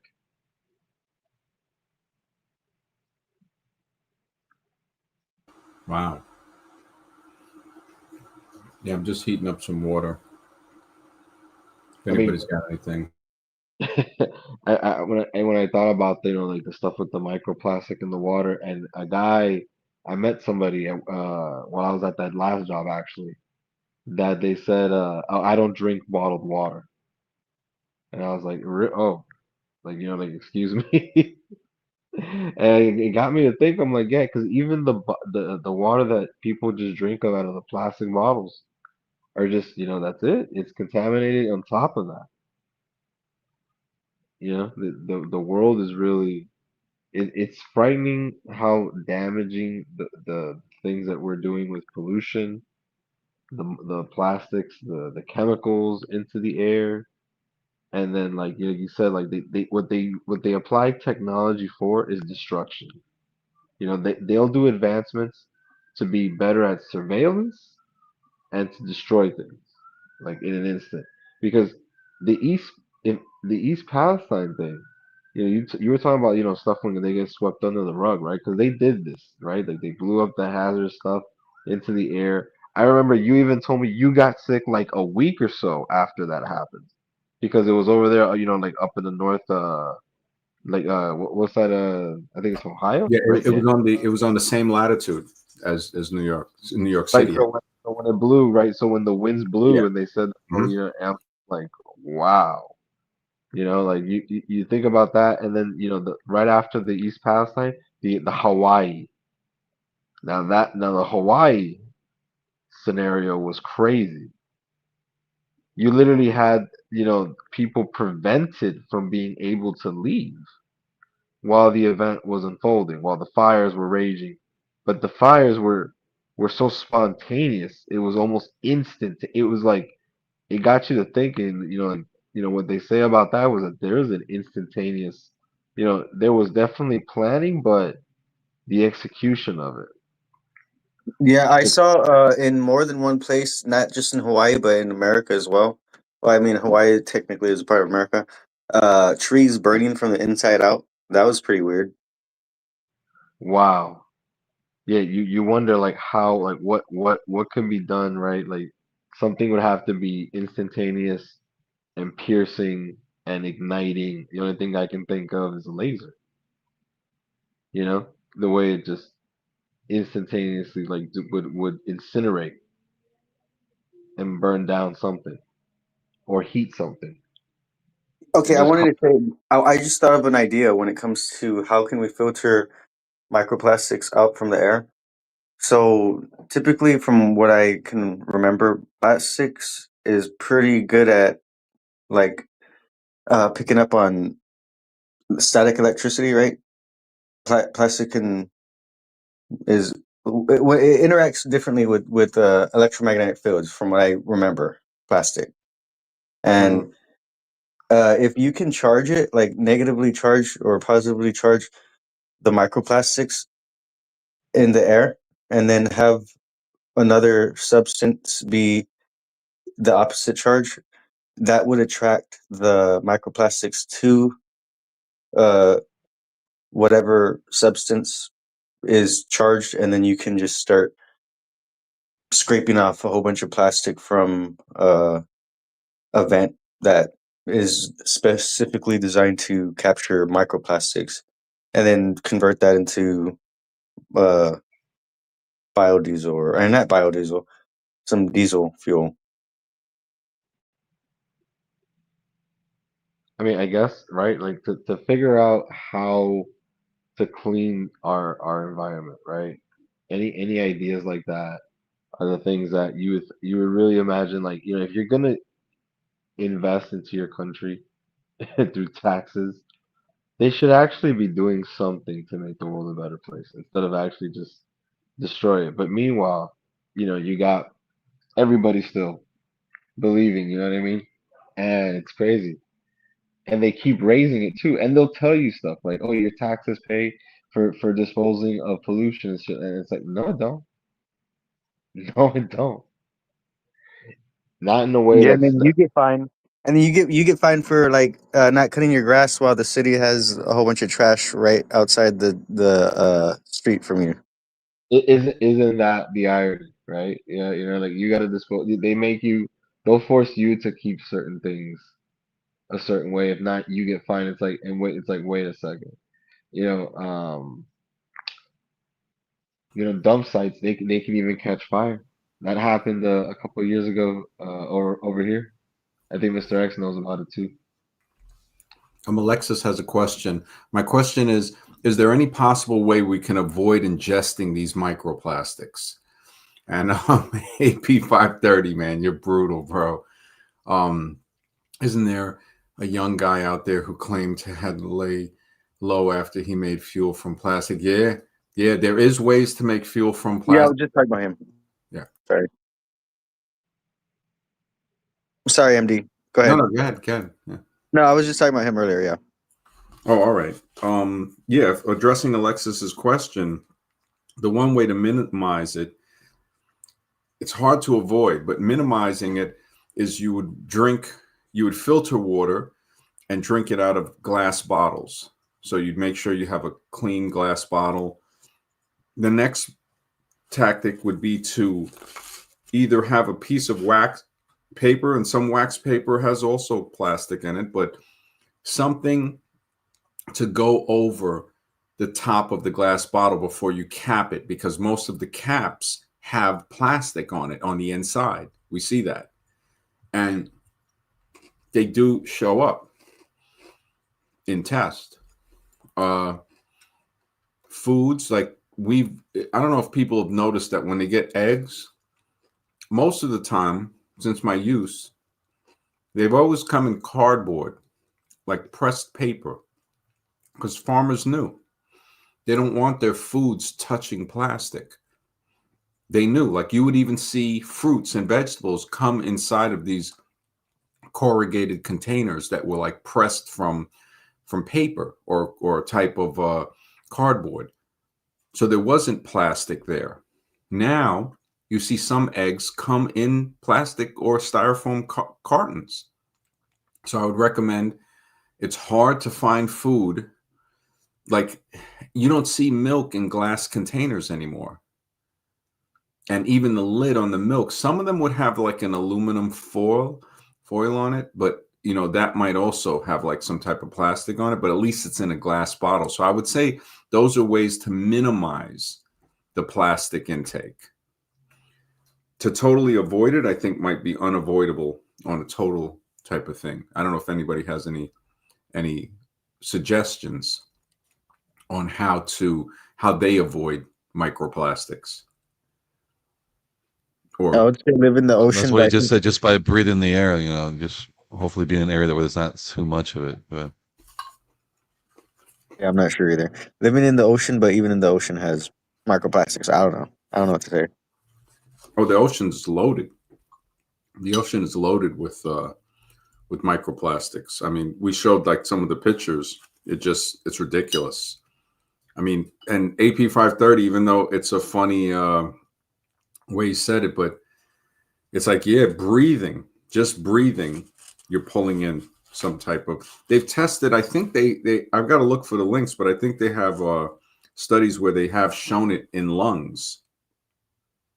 But of course, that's never a question for the political zombie. It's never a question for the zombie of society to think like, wait a second, why are their children breathing and eating microplastics? This is why we look for survivors in the zombie apocalypse of the mentally dead.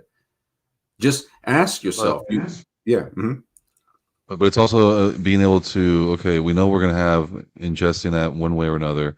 How do you detox and allow your body to get rid of it? And that's where the American diet alone does not allow for this. You eat 3 meals a day. They're all bad for you, for the classic, breakfast, lunch, and dinner for American. So there's never time for the body to ever detox or ever cleanse or anything like that. So just that alone, so if you allow your body to cleanse itself through some detox, fasting, whatever, let it do its thing. At least that alone will help, rid yourself of a lot of that stuff. Whereas most people they'll never give their body a chance to detox or rest. They're just simply not thinking that way. They're just simply, oh, I got to eat 3 meals a day. I got to go to McDonald's every day, whatever. Then that cycle it's endless. So just being able to say, wait a second, I got to stop. I got to allow my body to detox, let my body get rid of this stuff, drink good water, let it just, come out. That, people don't even stop to do that. So if you can do at least that you're ahead of most people. Yeah, exactly. The sad thing is that if you don't filter the water and you try to just flush it, the water will contain microplastics and nanoplastics. That's the craziest thing, among other things. So it's like, this is a serious situation that requires serious measures that nobody's really thinking about. I have thought about this before, and I thought when it comes to selling water and just having a business, that would be a good selling gimmick. Would be having microscopes or some kind of the microscopes to show like, look, this is our water. This is showing like how good and clean it is versus what the normal water you're drinking. This is what you're drinking, and show it under a microscope because if there can be some some kind of transparency when it comes to how actual filtered and clean the water is, I mean, people would definitely spend money on that. We might need to do something like that. That's actually a good idea, because that'll help. Maybe I'll start to put links. I got to put links in the description for that, for microscopes that people could buy, because that's another class that's something that kids could do on their time, in learning, growing up. Maybe they could turn into the pioneers of the future. They are the pioneers of the future. They're either the pioneers of the future or the zombies of the future. It's one or the other. And when you speak to the parents and see that the parents themselves are zombified, I mean, you'll see parents of some of these children that we might create a curriculum for, and their parents might be raving about a political opponent. So that tells you right there, like, wow. I've never heard a politician realistically address pollution. I've just never heard it. I've never seen pollution go down. Pollution or taxes. I've never seen those two things go down, really. But who cares? There's a lot of profit to be made from polluting and pillaging the land. Mm-hmm. There's profit, but like Scribe had asked earlier, I think beyond the profit, there's a hidden agenda. So the person that has the hidden agenda, people, whoever has these hidden agendas, they control the animals with the greed and the hatred. I want to jump in here and say, I mean, if we look back at Rome, the tactics of what the Roman Empire did, they definitely like to destabilize an area when it comes to the food or the water or whatever, in order to cause, this whole problem solution scenario.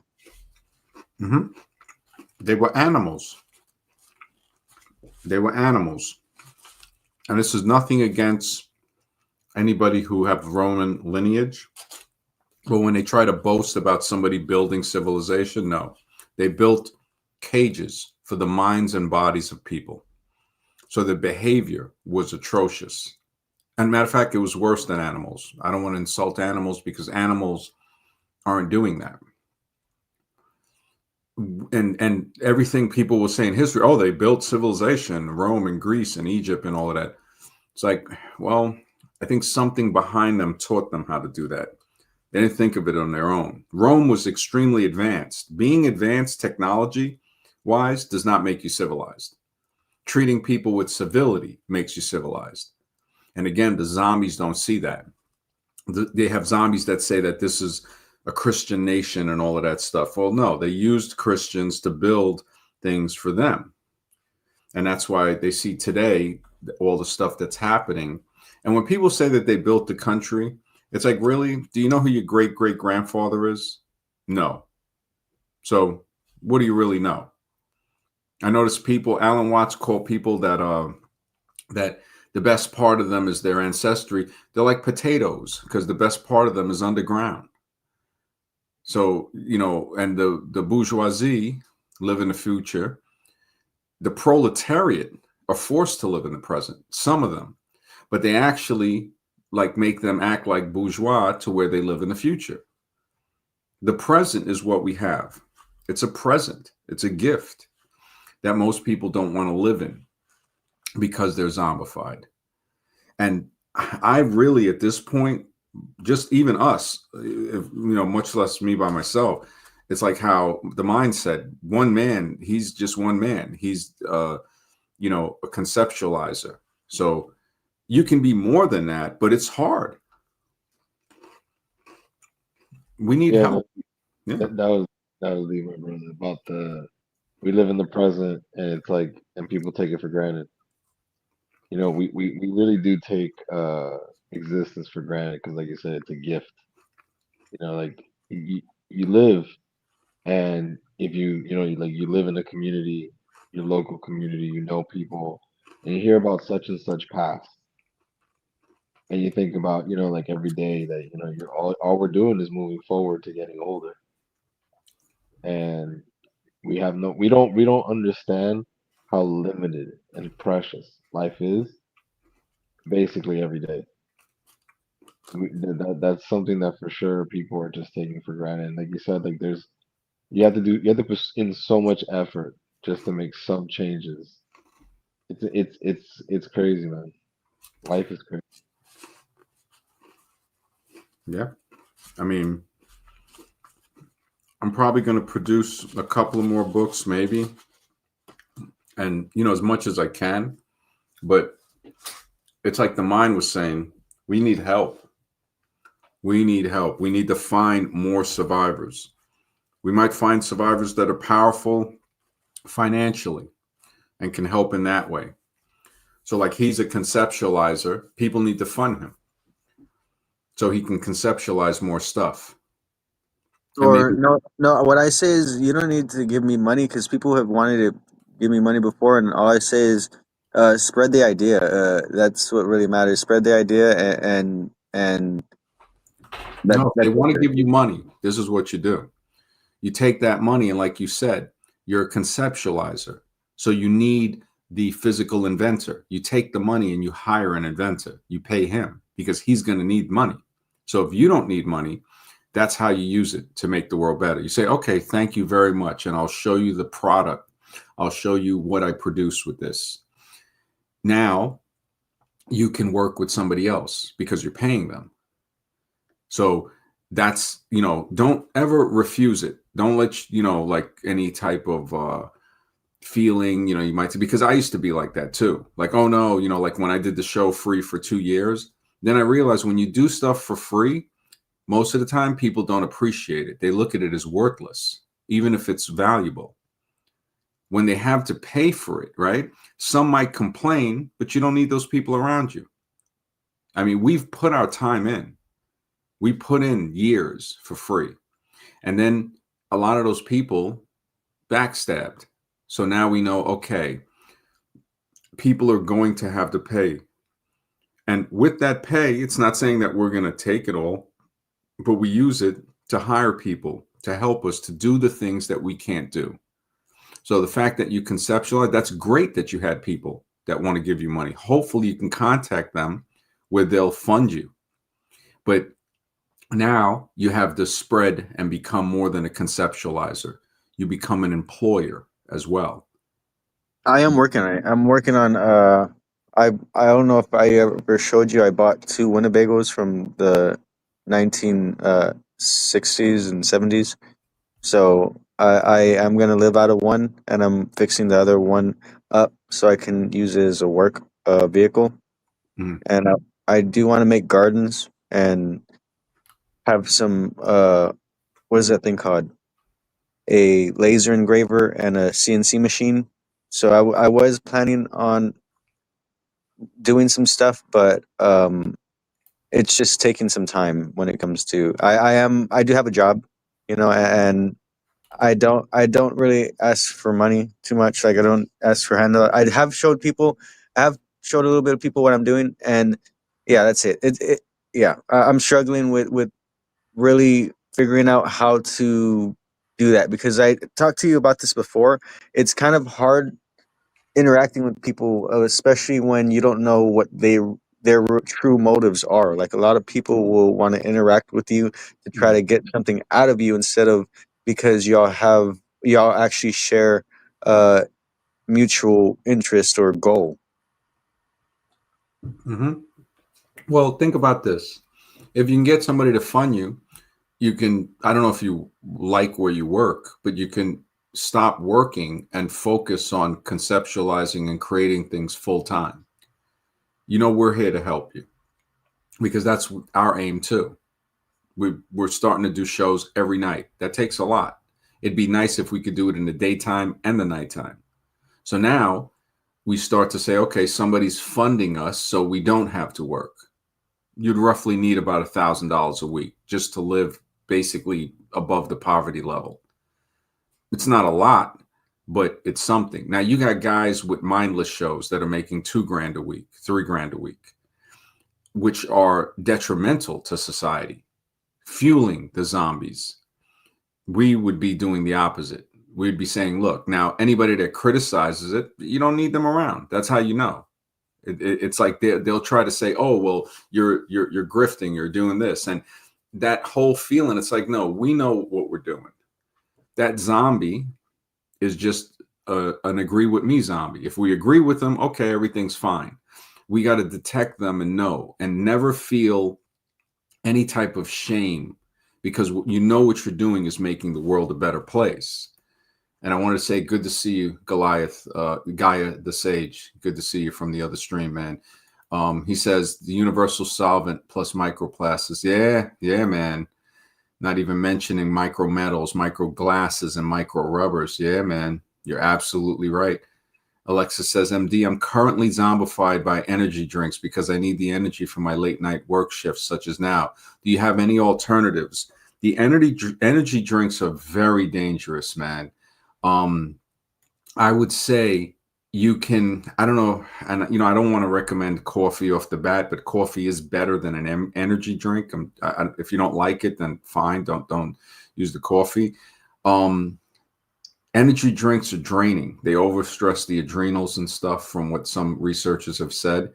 I would say there are natural versions because remember the energy drinks, a lot of them are based on caffeine. That's why if you don't like the taste of coffee, some people don't like it and that's fine.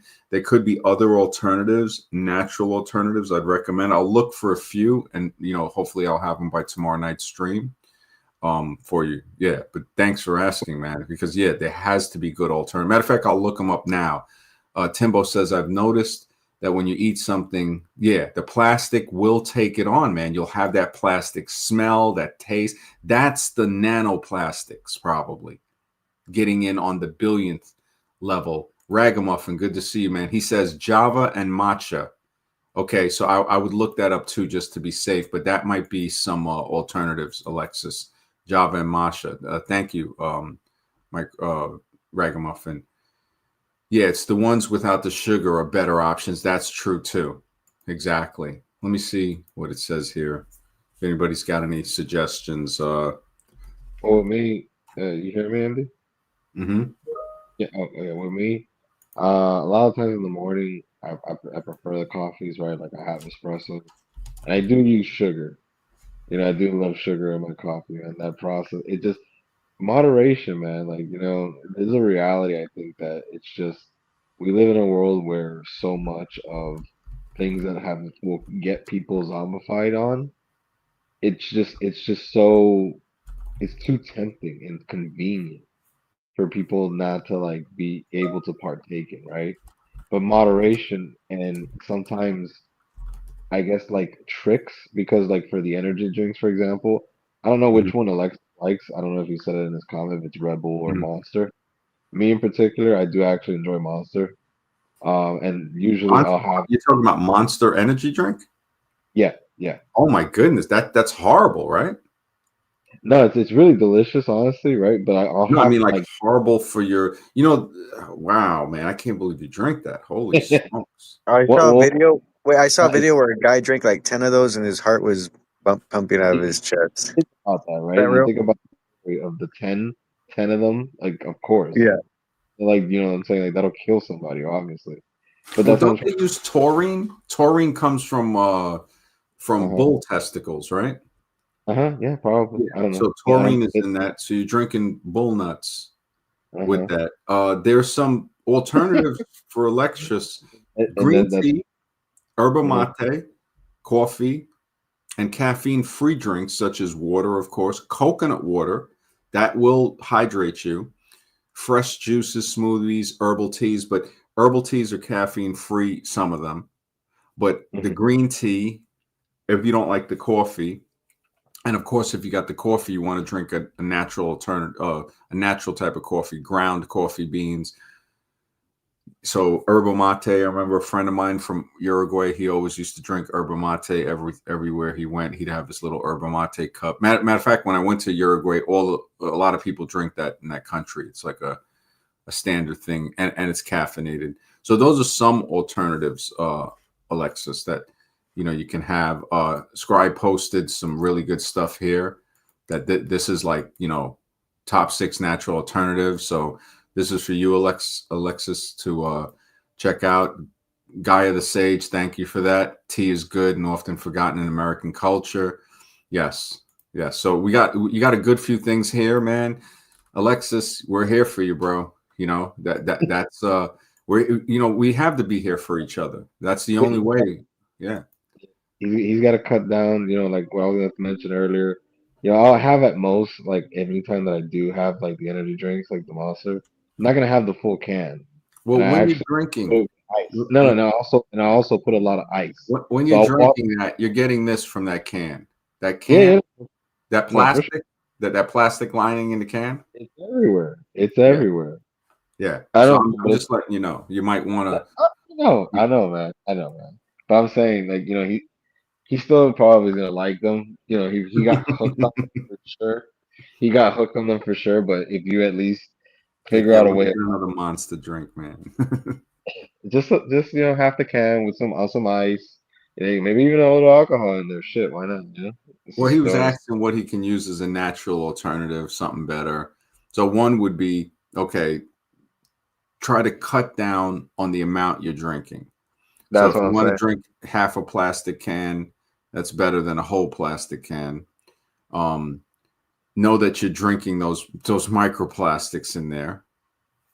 Um, all the alternatives we put in the chat, man. I mean, that's like a lot of stuff to go through to say, okay, copy and paste it. You have that stuff, and it's a tough journey, man.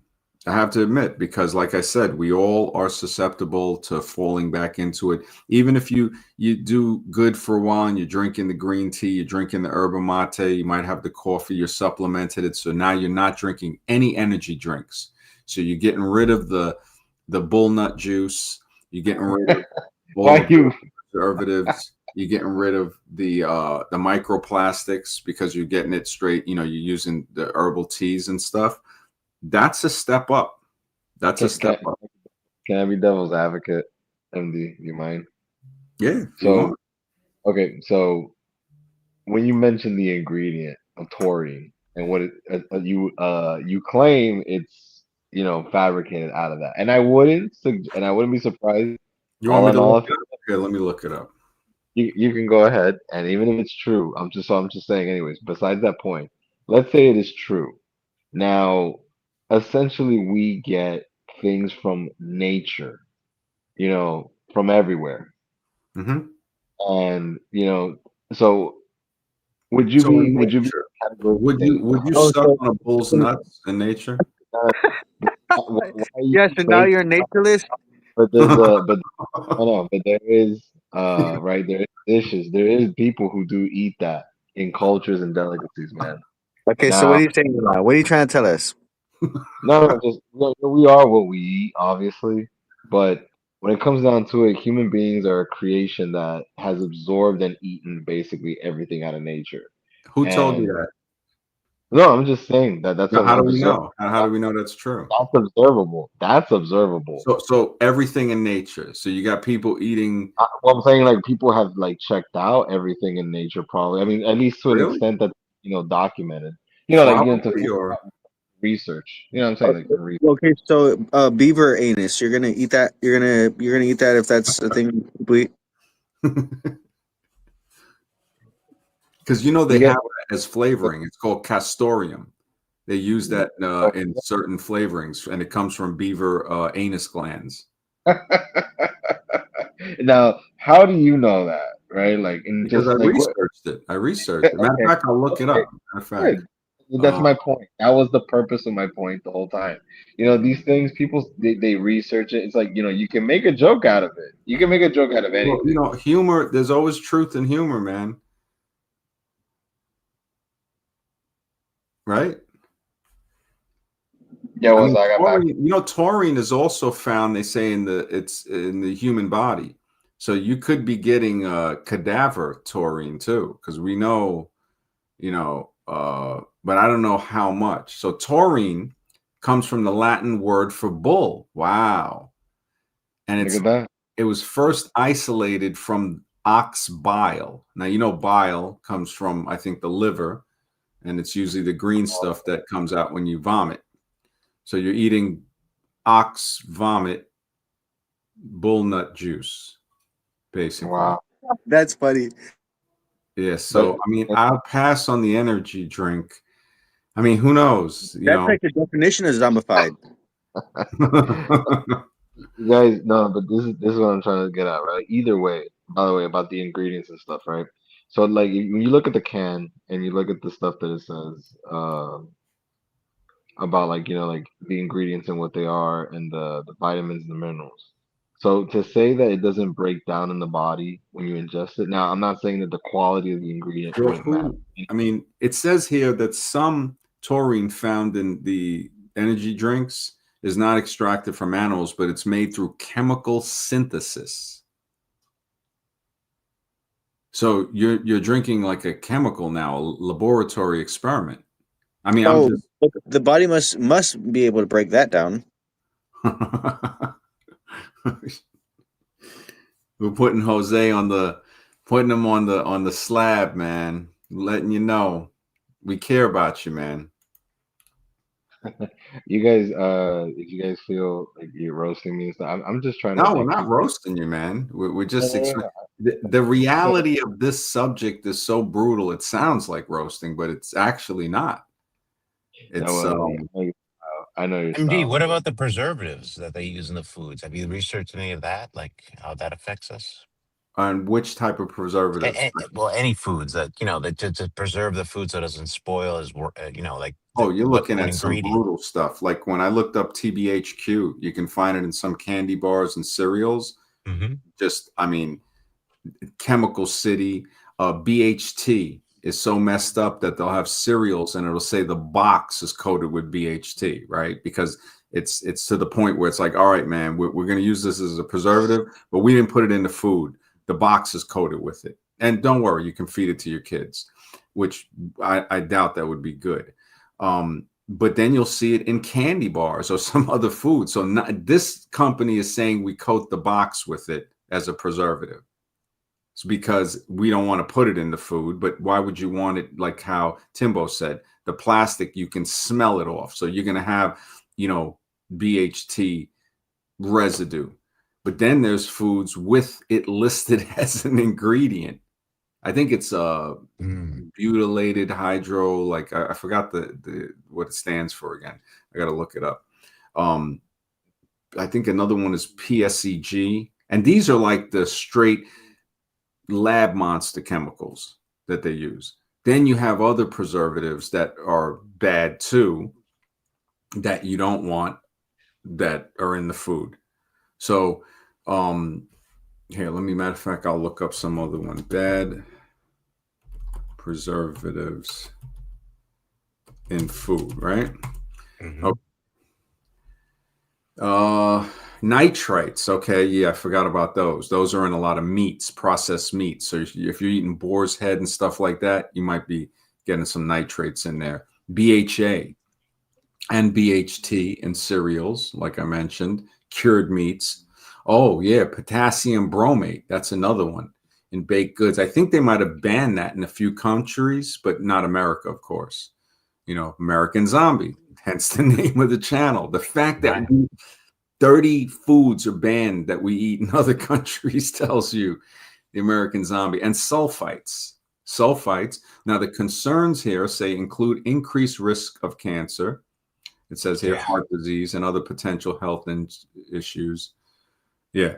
And we're not roasting you, Jose. We're just, we're having fun. You want to drink the juice. It's Bro, okay. I know I'm trying to I'm trying to Still got love for you, brother. bro, if you would have lose love for me over like, yo, man, I have some like Monster Energy drink, like what the heck? Like Like you Christmas have coffee, coming. We're gonna get you some monsters. We'll get you a case of Monster, man. I eat bro. energy drinks too, but I'm not going to admit that they're good for me. You know what I mean? I'm But not going to say that we can I handle it don't because it's not listen, true. yeah, I Yeah, I don't don't have think them. you said they were good though, right? Did you? No. I'm not arguing that they're good. What I would argue is that in a place of moderation, while Mm-hmm. they may not be the ideal in like the ideal supplement or whatever, like having half an energy drink with like in a cup full of ice, basically, so the ice will water down the drink too, and you just kind of like only have that much, you'll wean down and you won't need it. Really, they say drinking a lot of water in between your meals and not snacking. So like you fast between each meal, and of How course, long do you fast? probably like somewhere between 4 to 6 hours. You think 4 to 6 hours is a fast? Yeah, Yeah, if you just have a meal and Wow. then only drink water like after that, and I'm saying proportion, right? Like portion wise. So when people eat too, you got to think about like how much a person consciously is eating of a meal. It shouldn't be so big. Because one thing you notice is you have too big of a meal, it definitely makes like weighs you down. Your body's gonna have to use You way know too why, much. right? Yeah, the energy and the blood being around the stomach to process Well, the you know food. why the blood has to be around it. It's because it basically paralyzes the stomach. This is why Mm, sometimes you got to sit down, you got to rest. People, watch TV or something. The amount of energy it takes to digest a cooked meal is almost the same as like running like a light marathon. really? Mm. Yeah. Yeah, you know And what? I learned, huh? I want to add something to this. I wanted to make speaking of that, I wanted to make a food diet thing based off of that because when I found out that people can actually go starving from eating uh rabbit meat because it doesn't have enough protein in it Mhm. or enough fat. I mean, I was Mhm. like, okay, well, why don't they have certain diets like that where it's just like it seems like it's a lot of food, but in reality, it's not. So they just start getting skinny, even though they're eating a lot of food. So they're basically you kind of like starve them a little bit, but still feed them a whole bunch. That would be a good diet for people like Americans that want to lose weight but still stuff their faces, right? I would think. Hmm. Yeah, possible. I mean, you'd have to look up, do the research. You should do that. That's actually something that I would say requires, it's a direction. I've heard about that too. I did see a video talking about that. But I wonder, again, you got to look into, okay, who's the one that did the study for the rabbit meat not giving you enough fats in it, and could there be something like a little supplement, berries or something else with that would solve that problem? Is it true? That's another thing too, because a lot of the stuff, when they do videos on the internet, you do some research on it and you're like, oh, these guys are zombies. I just realized, so maybe they're correct in their assessment, but this is where the scientific method comes in and becomes extremely useful to where to say, okay, it's like how Jose just said, well, humans have tried every type of food. Really? Could you show me the proof on that, please? And then we start to say, okay, there, I don't see the proof for it. So I would say maybe they tried a lot. And honestly, maybe it seems like this knowledge was passed down. Like, how does somebody figure out, which mushrooms are deadly and which are not. Because if you eat the deadly ones, you're dead. And then the other people that might find you might not know what you ate. So you look at this, it's like, and then when I think about it, there's mushrooms that take life, right? So there's got to be mushrooms that give life. Hence, what religious people are saying might be fruits or trees of immortality. So you got one that'll end you, and one might prolong you, and then one in the middle might sustain you. And we do see this. So we see the ones that sustain you, and we see the ones that will end you. I wonder where the ones are that will prolong you, or possibly maybe bring you back from the dead. That's something. And that these are Pharmaceutical companies have buried that information. You'll never well, find it. They this is buried what that. well, it's not that we'll never find it. We don't want to put that energy out there. We want to put the energy that if you seek and you might find, but Sure, you're sure. right. No, yeah, but Yeah, that's what they've you're right. done. They've really buried that. Well, they've tried to. What Yeah. what's that old saying? They buried us, but they didn't know we were seeds, and we Mhm. just sprouted. We needed to get buried so we could sprout and grow into what we. That's the closest vegetable that's savory that they use for like a really nice like vegan burger or whatever. They use like a really good mushroom that has a similar consistency as far as the when you bite into it and stuff, and then the taste, and they're able to marinate with other stuff to make it seem savory. Yeah, let's say we just So need a I think robot. that's portobello, right? We need the mushroom robot. That's all I'm going to say because I've been saying that for a long time, and I think it's going to happen. Biological computing. That's my other prediction. it's already headed there. I mean, printing organs and food now is going to be common, but I mean, is that sustainable? I think What it's about going to be creepy. what about the validity of like 3D printing? Like they just create whatever it seems like they want to like literally create. You start printing your burgers and stuff like that. I guess at that point, man, like that's something else, man. There's nothing is natural at that point.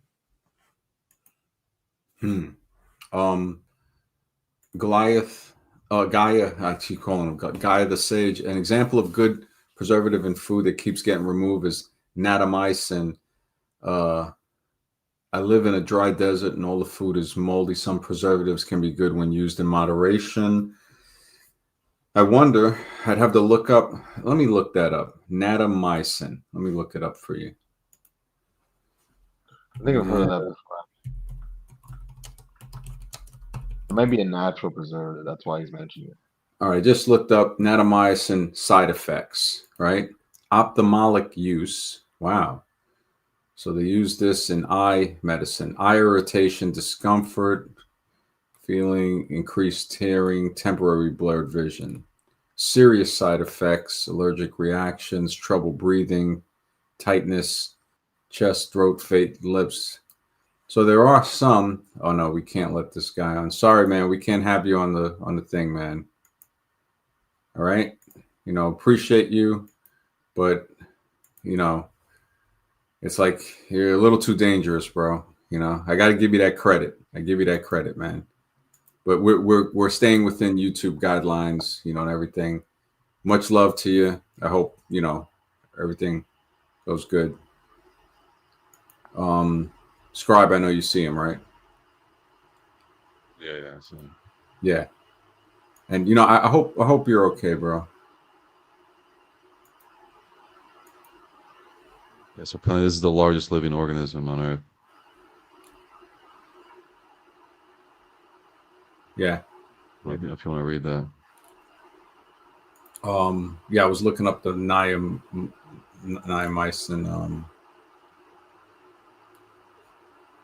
I'm just heating up some water again. I oversteeped that last cup. Let's see. You want to read when it they out? ask like yeah, when they ask like what's the biggest living organism, people think the blue whale, whatever. Like no, it's actually the largest single living organism on Earth is by Earth by area, so an area size is widely considered to be a fungus, specifically a giant honey mushroom. So I don't know how big that is, but Yeah, yeah, they have some in Colorado. There's a whole forest of aspen trees, and they say that they're all linked. And now within the roots of those aspen trees, that's where the mycelia grow, I think, for the mushroom. Yeah, So yeah, that's exactly what I was gonna say. It's a symbiotic relationship. That tree is one giant tree. It's like a clone of itself. So that's itself is another giant organism. The so tree. but I think the mushroom they had first, like what Scribe's saying, is that at first they thought it was the tree, which it was, the massive amount of trees. But then when they found that the mushrooms live within that and is one giant organism that actually communicates with the root system, because these mushrooms, they will also feed nutrients and trade nutrients within the trees. So now, I mean, that's pretty deep stuff, Scribe. Where did you get that from? That the mushroom one? I remember hearing something like that because someone asked someone like, "What's the biggest living entity?" And then someone said Mhm. blue. I was like, "No, actually, it's not an animal. It's actually Yeah, a mushroom." I didn't know yeah, the name of the mushroom, but yeah, apparently, yeah, they're saying it's miles long. So that's huge. That's yeah. crazy. The forest, it's forest. It's like a far size of a forest, because the trees is what they thought it was. These aspen trees that were all bound together. They said this is not one tree. They said this entire forest is one organism. But then now the mushroom, I guess they must have found, is even bigger. That is within the soil of that, and the mushroom itself, that's the fruiting body. So that's meant to be eaten. That's the fruit, Yeah, as they opposed. call it the manna from the gods. That's like a big deal Mhm. in the ancient Yeah. days. Oh yeah. Yeah. Wow. When you play a video game, Dungeons and Dragons, the mana, mana is the magic of the blue bar, and then the red bar Hmm. is your health. Hmm. That's mana. Yeah. Yeah. I okay. Me personally, I think mycelium or fungi itself is like the philosopher's stone. Have I told you that? Because it could break down like different materials, It's possible. turn into anything. Yeah. It's possible, man. It's the Philosopher's Stone. They were searching for that, right, for a long time. I'm not sure if we even know what it was, right, or is, but it could be. What you're There's saying. no coincidence that Mario gets bigger when he eats the mushroom. So Yeah. And that mushroom that he eats is the Amanita muscaria, which and then there's a super mushroom one where he's invincible, right? And he goes yeah. faster. Yep. Yeah. You think about that. That could be the one of It's a life. star, but yeah, the star actually, but yeah, but yeah, that's crazy. Yeah. But what Mr. X was saying about preservatives that aren't good, azodicarbamide, that was what they had in the Subway bread. That's also found in yoga mats and bagels and buns and stuff. So that's I don't think that's too cool to eat. Um, Propylgalate, that's another one found in popcorn, frozen dinner, meats. Brominated vegetable oil, you see it listed as BVO in citrus flavored sodas. It can cause neurological problems, they're saying here on Google. Wow. Titanium dioxide, a color additive in candy that may damage DNA. I think that's why they banned Skittles in California. It contained that titanium dioxide. It can also be used as a whitening agent. So you'll see it in other things. I need to do a stream on. Pure chemical. Yeah. Yeah, we got to do a stream on preservatives, man. Yeah, I'm just trying to pinpoint what, because I love your research, MD, and it's got me thinking, you know what I mean? And that just came to me based on your research. That, yeah, it's got what's the link here? That's why I brought up the hormones and then the preservatives. There's Mhm. has to be a link between the two, and Well, one we're link getting is to closer.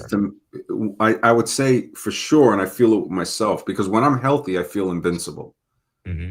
Even at being older, not young anymore, not old, but when I feel good, I feel good. I've always been in decent shape.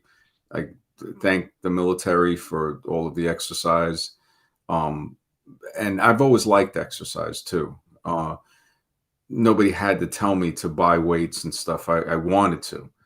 I think cardio was definitely better, which it's tough, but it's, it pays. Well, what do they say? If you don't make time for wellness, if you don't make time for health, you better make time for sickness. You'll be forced to. So it's better to be healthy.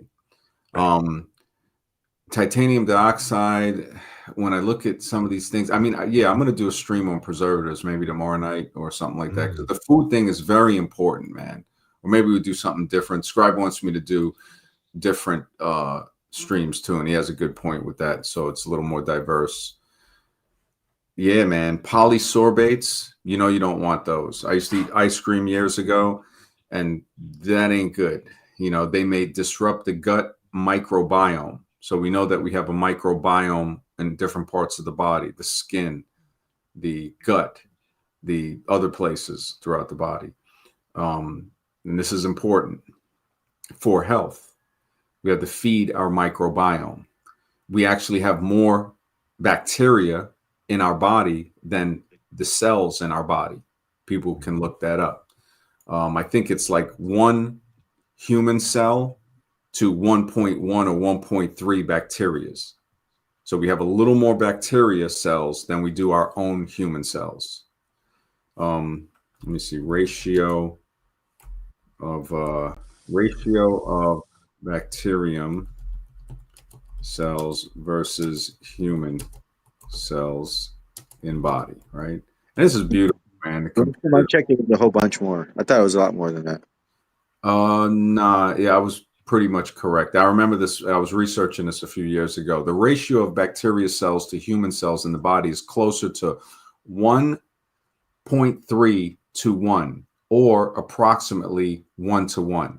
So it's not much more, but it is more, according to revised estimates that have largely replaced the older 10 to 1 ratio.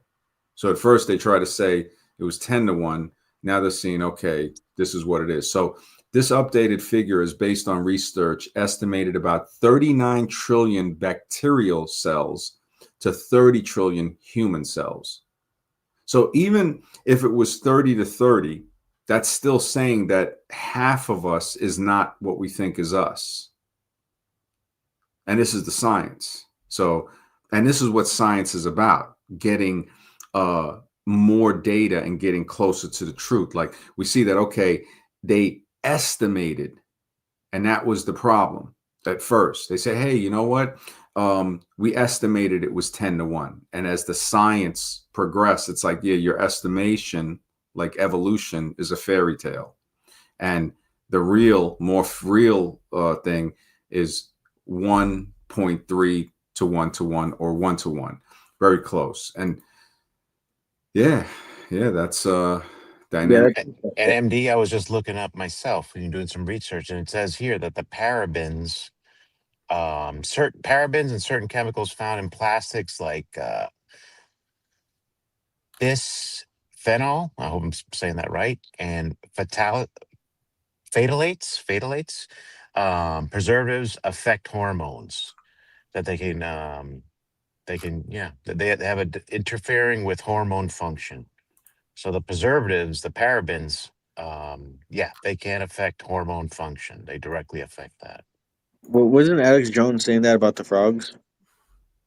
You're talking No, about cave frogs. the frogs study was for atrazine. So atrazine is a pesticide that's sprayed all over the United States, on corn especially. And that pesticide is shown in research by Tyrone Hayes. And the link I just put in there in the chat, this is the link to the National Institute of Health.government. Revised estimates for the number of human and bacteria cells. So this is the good way we can do research, is make sure we research it, and then we might find stuff in that corroborates or doesn't with stuff. But yeah, Mr. X, what were you saying again about? No, about the parabens, and they Oh, do yeah. directly affect the hormones. They do affect our hormonal system. So there is a link right there. There's definitely a link to it. Can change levels of estrogen and testosterone. Yes. And changes in fertility. So that seems to be, because if you mess with the hormones, you can make not just mental, but physical changes like fertility, everything. Hmm. Your hormones really dictate a lot of what we do. Oh yeah. Oh yeah. You're a And little of yeah. everything. Yeah. Oh yeah. This is what it was. It was on the atrazine. Yeah. So the mind, um, what Alex was talking about, of course, he had to make it more animated to sell it more, get known. It wasn't totally wrong, but it wasn't accurate. It Yeah. was where the atrazine, I think the frog is the African, not the African bullfrog, but some type of water amphibian frog. Um, the atrazine in the tests was showing that the male frogs were turning female from this chemical in this pesticide chemical, fully female, to where they can even reproduce. And if I remember correctly, in the study, they were saying that the males were preferring to mate with the ones that had been transformed over the natural females. I mean, you're talking about some crazy level stuff here, which requires, I would say, more reading and research. Credit to Tyrone Hayes. Thank him for that. He said that the pesticide industry, I think, tried to buy the research off of him. And I'm glad that he didn't sell it to them. He's got lectures on YouTube about this subject. People can look up. And that goes right along the lines with the whole hormone messing with that. What's his name's talking about right now? Oh, that was me. Yeah, it messes with the hormones, the testosterone and estrogen levels, and the endocrine system, which is the brain works. That's the control center of your hormones. So yeah, that can cause mental illness. That can cause infertility. That can cause a lot of things. Hormones are a huge factor in our health. Yeah. Alexis was asking why girls are getting puberty and people are getting puberty earlier. Yeah, steroids, they say sometimes or something. Some are steroids, some are over, like you Which were is a saying, hormone. Which is a hormone. Yeah.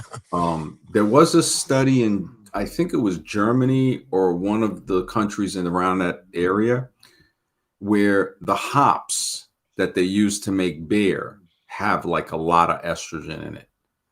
So hops is actually, it could be in theory feminizing men or people drinking a lot of alcohol. And one study was showing that girls that harvested and work or just worked in the hops fields were having their puberty a year to 2 years earlier. And they're saying that it could be linked to that, the I don't know if it's called pheromones, but the essence that's coming off the hops that we would inhale or we would absorb through our pores was possibly causing that early puberty effect. Hormones and everything in the Western world and unnatural substances, I would say, could cause that too, especially in the food. I think they linked some of it to growth hormones in some of the animals that people are fed.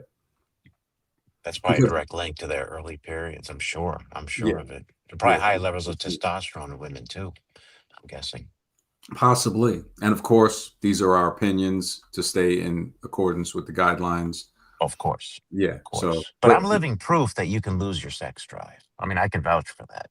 You can lose your sex drive completely. I have wow, zero interest in sex. I have not wow, even looked at a porn or an adult film in over a year. wow.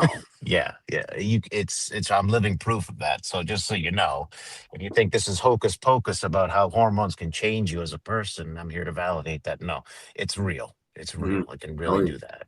Yeah. exactly. Exactly. And definitely, I believe a part of the whole I don't want to say desensitizing, but the what is that thing called when they kind of like they make an animal more domestication, like the Hmm. domestication of humanity in a certain sense, like to control uh the populace a little more easier. Hmm. Yeah, more Well, docile. yeah. Yeah, docile. That's the word I was looking for. I mean, I think, and this is why I'm working on the Human Origins book, is that I don't think we come from tribal humans. I think as humans, however humans were formed, once cataclysms happen, the tribal hunter gatherer fail safe mechanism within us can activate. So we all live a modern lifestyle. If something were to happen, we can see that there's people that are called survivalists that live in nature, hunt, and get their food that way. Some people might live in nature and pick their food because we know that fruit trees and stuff produce such an abundance of food you can live off of it. And that's what we would go back to. Now, all of those people living for thousands of years like that form tribal communities that we see still around the world. And then whatever it was or something behind the scene that's controlling humans sends out these new sets of humans to brutally conquer the people that have actually adapted to Earth and create once again the infection called modernization. Notice I didn't say civilization because you have to treat people with compassion and civility to be civil, which we don't see in any civilization that calls themselves a civilization. And people will say, well, they're technologically advanced. Yes, technology does not mean you're civilized. You can be a barbarian with technology. You can be a monster with technology. You can be immature with technology. So you can be uncivilized with technology. The lie that we've been told and bred to believe is that uncivilized is synonymous with tribal life and tribal peoples, which is not true. The more that we look into the word uncivilized, we see it more with modern people. I mean, look, you got people with billions of dollars that are greedy, immature, just horrible behavior. Horrible. How civilized is it when country when countries cannot get together? See, that's really the Yeah. the part that they want you to think it's separated, but they want to keep it separate for a reason. That's why they call it the grand chessboard. And everything has a flag, and everything has similar laws, and all these similarities. But yet, for some reason, they just can't get along. China, Russia. Oh, the Chinese might get the secret, or Russia might get the secret. It's like, are we still playing that game? It's like you would think that we're civilized, right? And we would be able to work with countries, and each country works together to make the best outcome from all countries. No, we can't think that way. We gotta be me, me, me. Well, my country's the best in the world, and we gotta go to war with the rest of the world. I mean, that's the mentality, and it's just so sick. It's like little Well, children playing it's chess. the us versus them mentality, and it's funny because that's what they try to say tribalism is. Yep. Exactly. Remember, They're doing exactly the same thing, but on a global scale. Oh, we're different because we're doing it on a mass scale. It's like, really? I mean, it's just, it's Well, stupid. I mean, I wanted to say from like my perspective. Oh, okay. Well, actually, I looked up the when it comes to English because even before what's it called, Max MD was talking about the whole how language is used strategically against us to kind of brainwash us. I was like, okay, let me look up this whole tribalism word. Like, when did they start using this? When was this word actually popularized or coined? And in reality, it was like around the 1800s, and it was made to negatively uh, do this negative connotation towards tribal people, tribalism. And in reality, tribal lifestyles and governments and ways of life ultimately center around family structures and trying to live with the land to a certain extent, like to have some sense of balance with the land. That's the thing when it comes to with the not just with the land, but with the association with the people and the land, because people are always a part of the land. So you need to kind of uh, make nice with not just the animals and the land, but with the people in the land. So it was always there's always warfare that's going to happen, but uh, yeah, and there's always going to be this weird thing where people Ignorance is a human condition, so that's a thing that's always going to happen. But ultimately, there were these ideals that are hard to live up to. Uh, yeah, that's it. Okay, I'm done. When it Well, comes we're to civilized, right? But I'm saying, but you're saying it's going to happen. I'm saying, well, what if it's forced to happen, or it's there's a machine or whatever you want to call it that is allowing this to happen, and it's gearing up different countries to do certain oh yeah, things, so it definitely. goes, Yeah, so definitely. the agenda falls through, right? So once you understand it's allowed to happen, or that that's the outcome, that's a whole different thing. Oh, yeah, all I was saying was I think tribalism isn't really tribes aren't a bad thing ultimately, but yeah, I think they have been put there is a bad light that gets put on tribes, but I think tribalism, the word alone, is a word that has been made again specifically just for negative connotations towards tribal people. Yeah, that's it. Because okay, I'm done. I don't want to repeat myself too much. I do agree with you, MD. I was just throwing that in there because I kind of said that before in the past. Yeah, no, I'm looking up the etymology of tribal because you have a very good point. When I release the human origins papers that I'm working on, it'll give a lot more insight. I think it's gonna be so shocking that we're possibly thinking about another channel, but I think I can do it here. It says here the word tribal is an adjective derived from the noun tribe, which comes from Middle English tribu, from Latin tribus, meaning division or group. So like a section. And What it about has, tribalism? huh?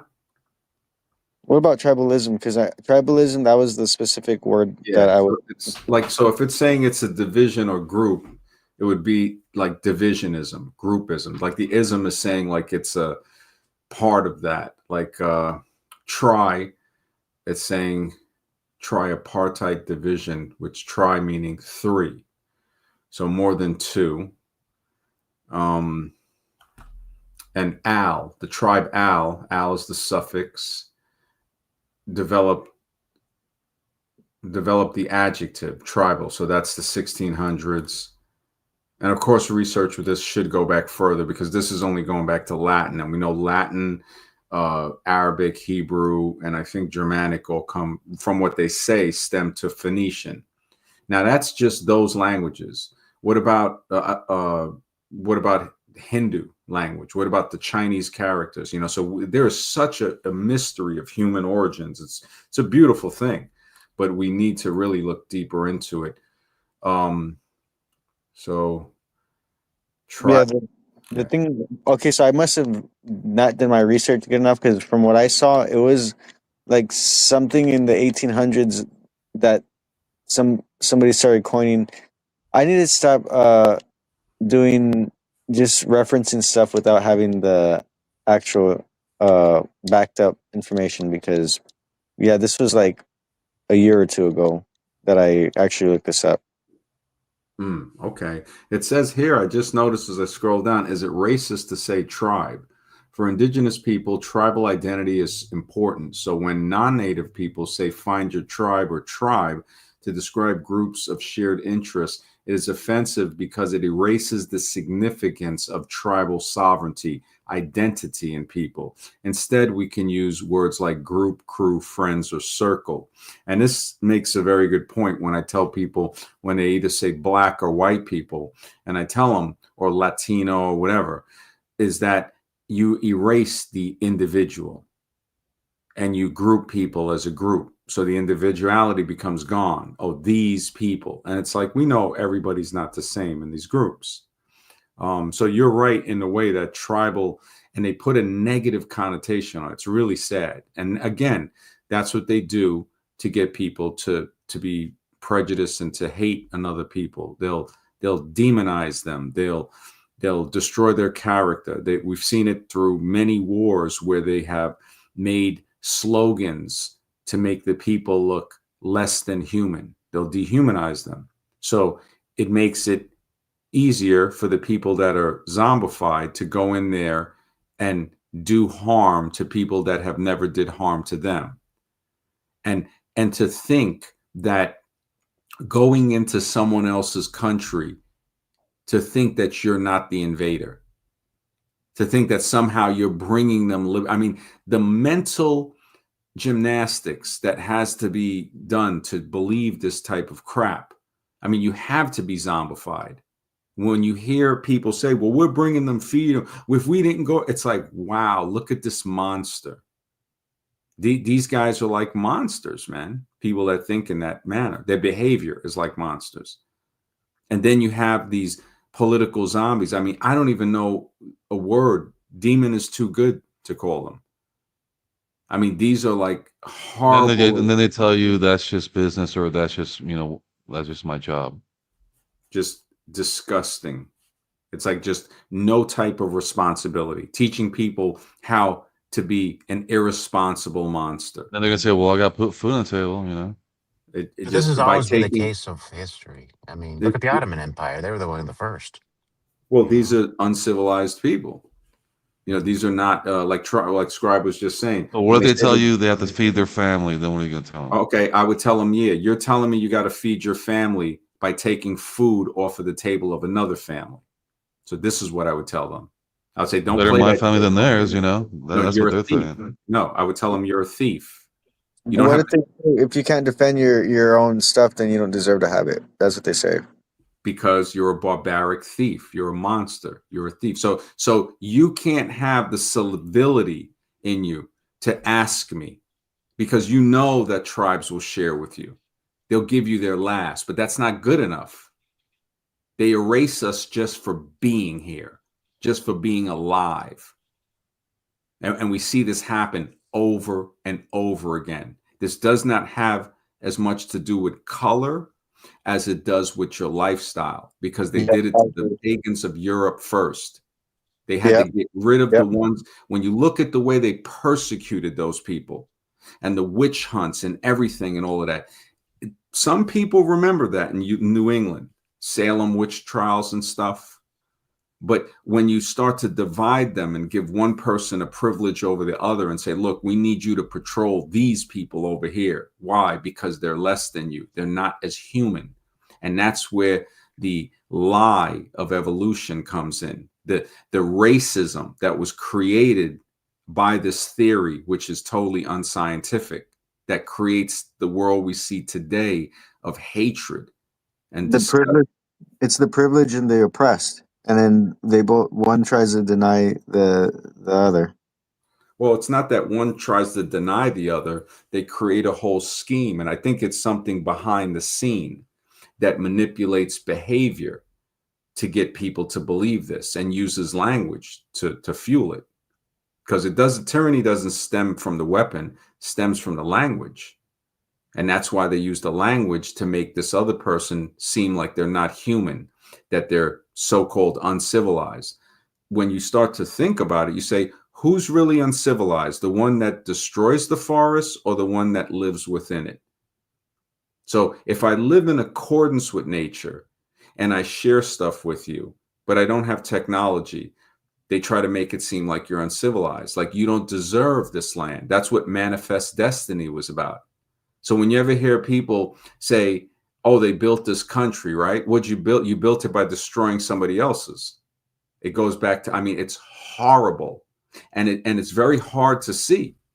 It's very hard to see because we've been brainwashed with school since we've been a kid. Television has lied to us. Politicians have lied.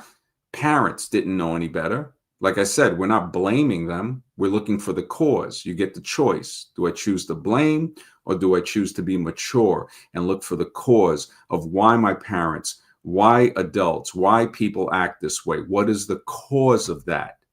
But we're taught and brainwashed by these monsters to blame. Oh, it's them because, I blame them for this. That is such an immature stance. It's horrible. And if we don't have conversations like this for people to hear, there's nothing for the younger generation to learn from, but the bad people to say, or or the the detrimental people, basically, the people that are going to lead you to your doom under the disguise of this is good for you. Remember, the road to hell is paved with good intentions, and it becomes a challenge, which is a good thing. It makes you stronger to walk the righteous road, to say, look, man, no, like Scribe said, oh, we got to put food on our table. So what do you expect? Well, I expect you not to be a thief. And look at this. We see the stories. Okay, you're over here, you hit the shores. You don't know how to grow food. We'll teach you. We'll give you food and we'll teach you. And then once you get strong, we see what you're really about: thievery, lies, and murder. And we see it still today. And if Can I somebody ask you said something, that, oh, MD? yeah, go ahead. What do you think about the situation going on in Israel and Palestine? Would you consider that like a form of colonization? I would consider any type of westernization, and westernization is not the right word, modernization. Mhm. Any type of that is, you're not living in accordance. Like something is behind the scenes pushing that. There are good people on both sides. We do see that something is behind trying to fuel this fire. Now, if you put bait out there and somebody takes a bait car, you think they're not going to go to jail? So regardless of what happened with we see what's going on. How did it start? It's like you have, yeah, people that are there and there's people behind the scenes. But what last year was that something happened on that day in October where whether the defenses were down purposely or not, you don't come and do that to people. And okay, maybe things are going farther than what people wouldn't like to see, right? Well, why did you mess with the bull? You mess with the bull and you're getting the horns now, and now it's everybody's like this, oh, this and that. I'm asking you this: why aren't other Muslim countries accepting Muslim refugees? That's again questions people get afraid of. Why is Mhm. it that refugees, when I played the clip from one of these leaders from an Islamic country, he even said, he goes, these are the people that they were trying to get rid of, put in prisons and all of that. But no, you take them as refugees because you think you can get cheap labor. And I even think he may have been a little bit mistaken, because it's like, no, I think the politics of France and that stuff is taking them to themselves to create a situation, a problem, reaction, solution again, a Hegelian dialect. This is all done by design. And what does Mhm. everybody do? They try to criticize Israel for this. Now, I'm not saying anybody's perfect, but I'm saying, why isn't somebody saying, why has Egypt fortified their borders more than the Gaza wall? Aren't those supposed to be their Muslim brothers? Why is Jordan? I showed the map of the amount of Arab countries. Why is it that everybody talks about the slave trade of whites enslaving blacks, but they don't talk about the Arabs enslaving blacks, which was about 10 times worse than the European slave They trade? were the first to do it too, by the way, I before wouldn't the say the first. Europeans. I would say Yeah. it goes before them too, but they Well, were. the slave trade was already set up by the time the Europeans got there, Yeah, so it yeah, was but easy to it do. goes before the Arabs too, but the Arab Yeah. one was worse than the European one, right? Hmm. So, but what do we remember? No, again, something is behind the scenes. And there are a lot of people. I mean, even the word white people is just not right. It's not classified right. It's an evolution lie again to group us into. You look at what they would call white or black people. There's so many different divisions within that. I Of ask course. people, where is the line of whiteness in Europe? What is it? Czechoslovakia? A little into Russia? It's such a lie.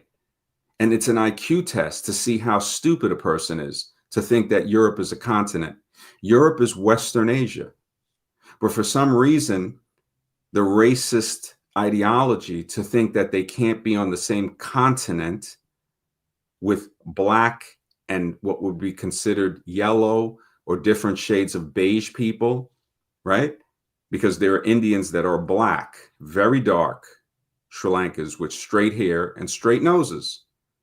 But that has to be called what? A subcontinent, because they can't call them subhuman anymore. Just the way they say sub-Saharan Africa. You know what sub-Saharan Africa really is? Central Africa. But they want them to be looked as sub-people. I mean, again, tyranny stems from language. And then somebody would try to blame and group again the people in the category of whites when it's not all of it. That's not correct. The Yeah, I agree. Go ahead. I agree 100%. I have to go, but I appreciate you having me on. I didn't just want to jump off. I'm sorry for I interrupting. appreciate you, man. Always. But- You're always welcome, man. It's great having you on. You got good input, bro. Okay, I'll talk to y'all later. You have good input too. I mean, I agree 100% with everything you're saying. I've said the exact same things what you're saying right now. I don't really know what else to contribute other than just to literally agree with you. And yeah, so Well, we're both Have a good agreeing with the evidence, so nobody can attack us and say it's us. But yeah, thank you, man. I appreciate it. We're agreeing with the evidence. Yeah. yes, definitely. Yeah. Take care, man. Have a good night. Yeah, we definitely have to hit the evolution hard because, I think that's a topic that there's plenty of other players out there in the internet space and the streams that can be attacked and debated with, for sure. Oh man, those guys, they're just so like it gives such a superiority and an inferiority complex with people, man, that it's really crazy, man. As Varun, what's up, bro? Welcome to the show. Yeah. Hello, MD. Hello, Scribe. Hello, Mr. X. Hey, Azra. Good to see you, man. Anything you want to add in? Yeah. Regarding pollution, a- as per what it's given, actually, MD, it will only get worse, it seems, over a period of time. And as time progresses by, the people in Kali Yuga, they'll become more and more worse physically and mentally. So, like, it will come to such a point, it seems, that garbage will be flowing through the gutters and nature will only flood the whole planet and end it, actually. That's what it's given, MD. It's like something catastrophic will happen.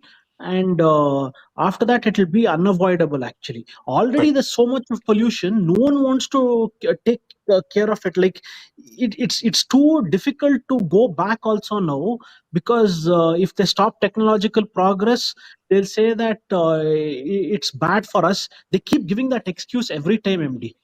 but Azroon, isn't there a river in India that they bathe in that's fully polluted? I forget the Yeah, name yeah, of the it. Ganges, the The Ganges. Ganges. That's right. Yeah, all the rivers in India are polluted, actually. They're a mess. India mismanaged its environment very badly. Yeah, they But now, defecate in the streets all over the place, Yeah, right? yeah, yeah, yeah. Definitely. They do that. There's a lot of dog feces on the road, and there are a lot of stray dogs as well. It's a mess, actually, Mr. X. There are a lot of potholes in the road. All the people in India, many of them, like the ones who are doing well and the ones who are rich, they're fleeing off to Europe, Canada, or USA or Australia. But now the people in those countries are also fed up of Indians, because in general, Indians, they don't have that civic sense, right? They mess up things wherever they go. So they're not after some time they get on people's nerves, so no one wants them in their country. Even in Thailand, a lot of Indians started defecating on the beaches, bathing in the beaches, I heard about spitting that that. pan. Yeah, they would chew pan, and then they would spit it on the streets. So they've even put board like no spitting, and no defecating on the beaches, no having bath on the beaches. It's there in Thailand as well. So Indians have a bad reputation because of their behaviors in general all over the world. do you think it's all Indians or some or a majority or all or what? The thing is, the middle class Indians, they're a bit civilized. The upper class Indians, they're just like the elites in the West. Then the most of them are poor, so they'll be like having very bad hygiene, MD. Mm. Now, do That's you why, think, yeah, is there yeah, any yeah. record of it being better? Like you're a historian, like was there cleaner streets and stuff like that before the British and the Dutch invaded? Is Yeah, there any? yeah. That time actually Indians were more well fed, they were tall and well built. And the Britishers, when they came here, they introduced white rice to be grown. They introduced what do you say, tobacco and other Right. So basically, contagious so basically, intoxicants. So Yeah. basically, it was a society that didn't have people defecating in the street and dirty rivers No, before. no, no, no, no, no, no, Okay. no. It was very clean once upon a Okay. time. So let's look at this. So it's not Yeah. the Indians. The Indians were taught by somebody. Now, what was happening in England? They had to close the Thame River, right? Because there was Yeah. so much pollution and Yeah. defecation in the streets. And it seems like that infection went over there, and then we see that today in India. So we're Yeah. not saying it's the people per se, it's the behavior. Yeah. And the upper class in England probably weren't doing this, but they had the lower class in such a poverty situation that it was being done. And Yeah. those same people went over and polluted India like Yeah. that. First, Yeah. they Yeah. hit Yeah. them they brought them the liquor bottle, the white rice, the Yeah. unnatural foods, and worst of all, the mentality. I think it Yeah. was Schopenhauer that said they want to make the Indian English in taste, but Indian in color. Correct. So, what do we see? People, again, that aren't smart enough to really deduce this, what I'm saying, and hopefully they'll learn from what I'm saying from this teaching, is that the Indians, again, it's like I said, we have a choice to blame or to look for the cause. And most people will blame because they're ignorant and they're just not civilized enough to think. So when we say that, oh, they're doing this, it's like, okay, why are they doing it? Is it because they're Indian? What is the cause? Or is it because this is what they were taught through subjugation and invasion? And when we look at the evidence, we start to see it comes from that. Now, we're not blaming the entire British Empire. We're looking for the cause. The cause comes from those same people that did it to the people in their own countries. They did that to them. So the same thing behind the scene. Remember, they had outlawed little crimes like stealing food or just being poor.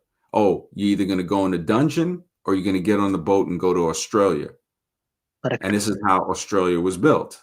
So, and then what Yeah. do they use them for in Australia? Again, the theory of evolution. These people are less civilized for you. They're actually closer to apes. So just lies upon lies upon lies. So I'm, again, for the idiot that doesn't understand, I'm explaining to him that we are not saying it's right for somebody to be defecated on the beach. That's horrible. Or to have dirty rivers. We're saying, one, they have to be taught not to do that. So that's the first thing. But then the other thing is maybe we can look and see how were they taught that in the first place. And that takes research, that takes that takes wisdom above knowledge, how to use the knowledge to say, and they're doing it. It's been done to all people. Yeah. And When the there's British something came behind the to, scene. It's easy to yeah, say that. And like, you know, when you say, yeah, you look at some of these people that go into other countries and yeah, it's like they're destroying the countries. But what did that guy say from, I don't know if it was from United Arab Emirates or Saudi Arabia, but he said, he goes, this is what we tried to stop. But, you know, then they'll come in and say, oh, you can't do that to these people. And then they let them into their countries and their countries get destroyed. yeah, Now, nobody thinks of the real problem is not the people coming in there destroying. That's your base level. It's the people that let them in there. These are the invisible people. They don't even, nobody can think of the name of that person, but you can find it if you look it up. Say, no, these were the people. Now, there was something behind those people that were giving the orders to allow that to happen. Poland somehow resisted that. And he took a lot of criticism for it. But he said his streets are safe, this and that, and all of that. That could even be orchestrated to create a dichotomy to say, okay, look, you see right here, it's these people. Again, they really try to get us to look at the lower level, try to look at for the blame instead of looking for the cause. Just like over here, they'll say, oh, well, these tribes were fighting with one another. So if two people are fighting, does that give you the right to rob both of them? You know, or try to stop the fight? But what did we see? We see them give one side weapons to annihilate the other side, weapons that are a little less superior than the weapons that we have. So once they get rid of the competition, they get rid of them. So it's extremely smart tactic of war. You see two people fighting, you act like you're friends with one. Here, take these rifles. Now we know we got machine guns and cannons, so if they try to turn those rifles on us, we'll decimate them. But they think we're their friends, and they get rid of their enemies, and then after they do that, they come for them with the liquor bottle and the machine gun. And this can easily be traced, but most people don't want to think. And they'll be quick to say, "Oh, are you anti this? Are you this?" No, you know, it's like no. Jailhouse Max, so good to see you, man. He says it's like how certain black people make all black people look bad. There are certain the behavior, and of course, this is our opinions. This is to stay within YouTube guidelines. The behavior of some people make all people. Yeah, it's really it's messed up, man. It is brutal, man. Yeah. Not all, but most. You see it in many. You see it in many, man. And we got to be careful with, the way we explain these things. This is very touchy situations. And again, language, man. You guys see why I'm so touchy with language, why I wrote Spellcaster, why I wrote Secret Words. Maybe in the future I'll produce more higher quality books on language that can go deep into it.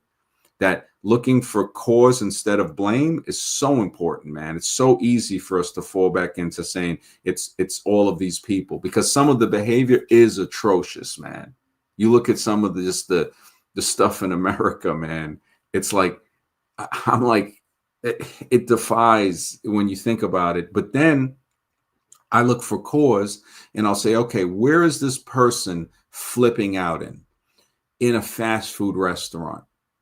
Could it possibly be the addiction to that food? Because and I'm not saying it's not their behavior. It's their behavior too. But what is sparking that behavior? And we see so many things attacking these people. Once again, I'm not dismissing the behavior. I'm not saying that they shouldn't be held accountable for that behavior. I'm saying that we should also look at the fact that you got a person that's been listening to music that self-degrades them. They've been eating food that makes them not think in the right manner. They turn into junk food zombies, basically, like we said, from the food part of the spectrum. We have a society that makes them feel like they're lower than other people. The black doll, white doll experiment from the late 70s explains that in much detail. When you have black children choosing a white doll over a black doll, that says a lot. And it says why. Why would you do that? The fact that you got white girls with black hair dyeing their black hair blonde. You say, why would they do that? You look beautiful just the way you are. Because they're taught this is better. It's like one lady researcher said, we have ice here. And they say, no, but their ice is colder. Now we know that's ridiculous. Right? So they have you say, well, we have this here. We have the same thing here that they have there. Oh, but theirs is better. Theirs is better because we've been taught to think that theirs is better. And a lot of people, I mean, could you think maybe the females who, like you just described in the fast food, flipping out, maybe it's because of higher levels of testosterone in their body? That's a very, very high possibility too. We have to add that in. That's part of the research formula. That is evidence. That is evidence that has to be considered. You're absolutely, we're looking for cause now. That's excellent, man. That is excellent. We're not dismissing their behavior. You know what I'm saying? Somebody might attack us and try to say that. No, we're looking for causes as well. Yeah, And definitely could be a hormonal imbalance, and they can lose control. Oh, very much, very much. Dr. Russell Blaylock, he's a retired neurosurgeon.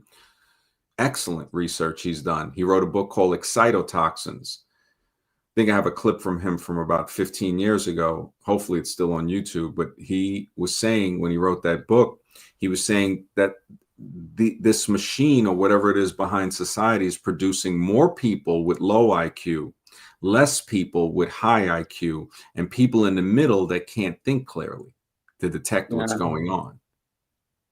And this is what we see. Yeah. We see some, I mean, those flip outs and those things in those places, and not just fast food, but like other places too, restaurants, airports, schools. It ain't good, man. It ain't good. And it's like, what's a man to do? It's like the mindset. One person, there's no way. We have to form networks and say, look, we're doing a good thing. We know we're doing a good thing. Nobody's perfect, but we're trying to make this better. Not for everyone. When somebody says, oh, I want to do this, no, that's not realistic. You can't help everyone. You can't. You can minimize what's going on. Right now it's being maximized, but let's stay realistic about it. When people say, oh, I want to help everybody. All right. He's a zombie. He doesn't understand. We don't even know if we can help him, but maybe if we could let him know, him or her, like, look, this is what's going to be required. This protocol has to be followed. Otherwise you get zombified. Right. Yeah. Years And of even with males, you see males that they're becoming more lethargic. There's been a study about that most of them like to stay at home and play video games and really have no ambition to get out in the world. And maybe that's a reduction in testosterone in males. Who knows how they're playing this, but Yeah. there's definitely a link. Yeah. No, exactly, man. MD? Yeah. I had read this one British nobleman. He actually saw how prosperous India was, and then he said, we must somehow eradicate these institutions that make them very prosperous. I've never seen such prosperity anywhere. It was like when they came over here, they didn't spend anything on educating us.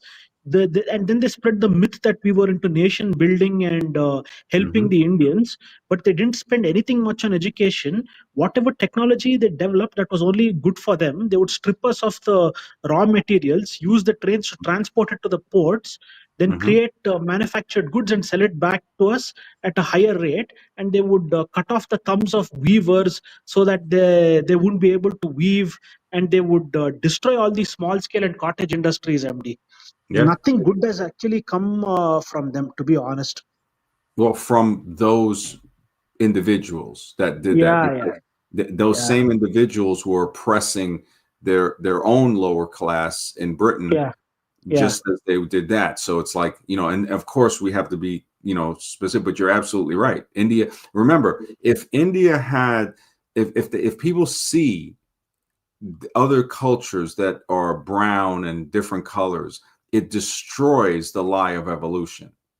Of saying no. If you look in the Museum of Natural History, it's horrible. You see what appear to be black people standing in tall grass naked, and then you see the Chinese, the same thing, and then on the other side you see a guy with clothing carrying firewood to like a tent or like a dwelling, saying modern man. And I'm like, I have pictures of it. Matter of fact, I'll look for those pictures when I do the other stream, because this is the only way to show people, to say, look, man, and you got legions of people that believe in the religion of evolution, which is based on hate, prejudice, racism. It creates that. Some guy from Australia said it best. He said, race is not the father of racism. It is the child. And that's takes thinking, like when you really think about that statement. And it's, again, not to blame or hate anybody, to look for the cause. These same monsters that were doing this to their own kids and children and poor came over to India, went to Africa, tried to take Hong Kong. And this is not the entire group. This is part of it. It's the same group of Indians that oppress their own Indian people. We see that happening, right? Yeah. So, system. Yeah, exactly. I mean, to say that somebody is untouchable, it's like, wow, that's really messed up. It was so bad, MD, that like the person was untouchable. If a shadow fell on you, you would have to go and have a bath if you're an upper caste. And if he was untouchable, he'd have to have a stick. and whenever he would come to any place, he would have to hit the stick on the ground and announce that he's a scheduled caste or scheduled tribe, a Shudra, and beware that he's coming. And then people would all like maintain their distance. I mean, He needed to announce that he was an SCST, and if he tried to draw water from the well that these upper castes used to use, they would come and beat him up to death. Or if he tried to hear the Vedas, they would heat a rod and then they would insert it into his ears so that the Vedas will be pure. All kinds of barbaric, superstitious practices were imposed upon them. mm-hmm. Yeah, and it creates a mental disease that, I mean, Yeah. just to think, because I've heard that they have to put their hand over their mouth so their breath doesn't even go near them. Yeah. Like that. And then now that you said the shadow thing, that is that is like, wow, you educated me on that. Thank you. That the shadow, wow. I mean, what level of mental illness does a person need to have to say that your shadow offends me? It can't touch me.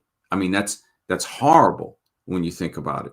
It just, and this is where I'm saying that when somebody talks about the British or the Dutch being uncivilized, not all of them, the ones that were oppressing their own people, the hierarchy, are just as bad as the Indian hierarchy and other hierarchy from other nations.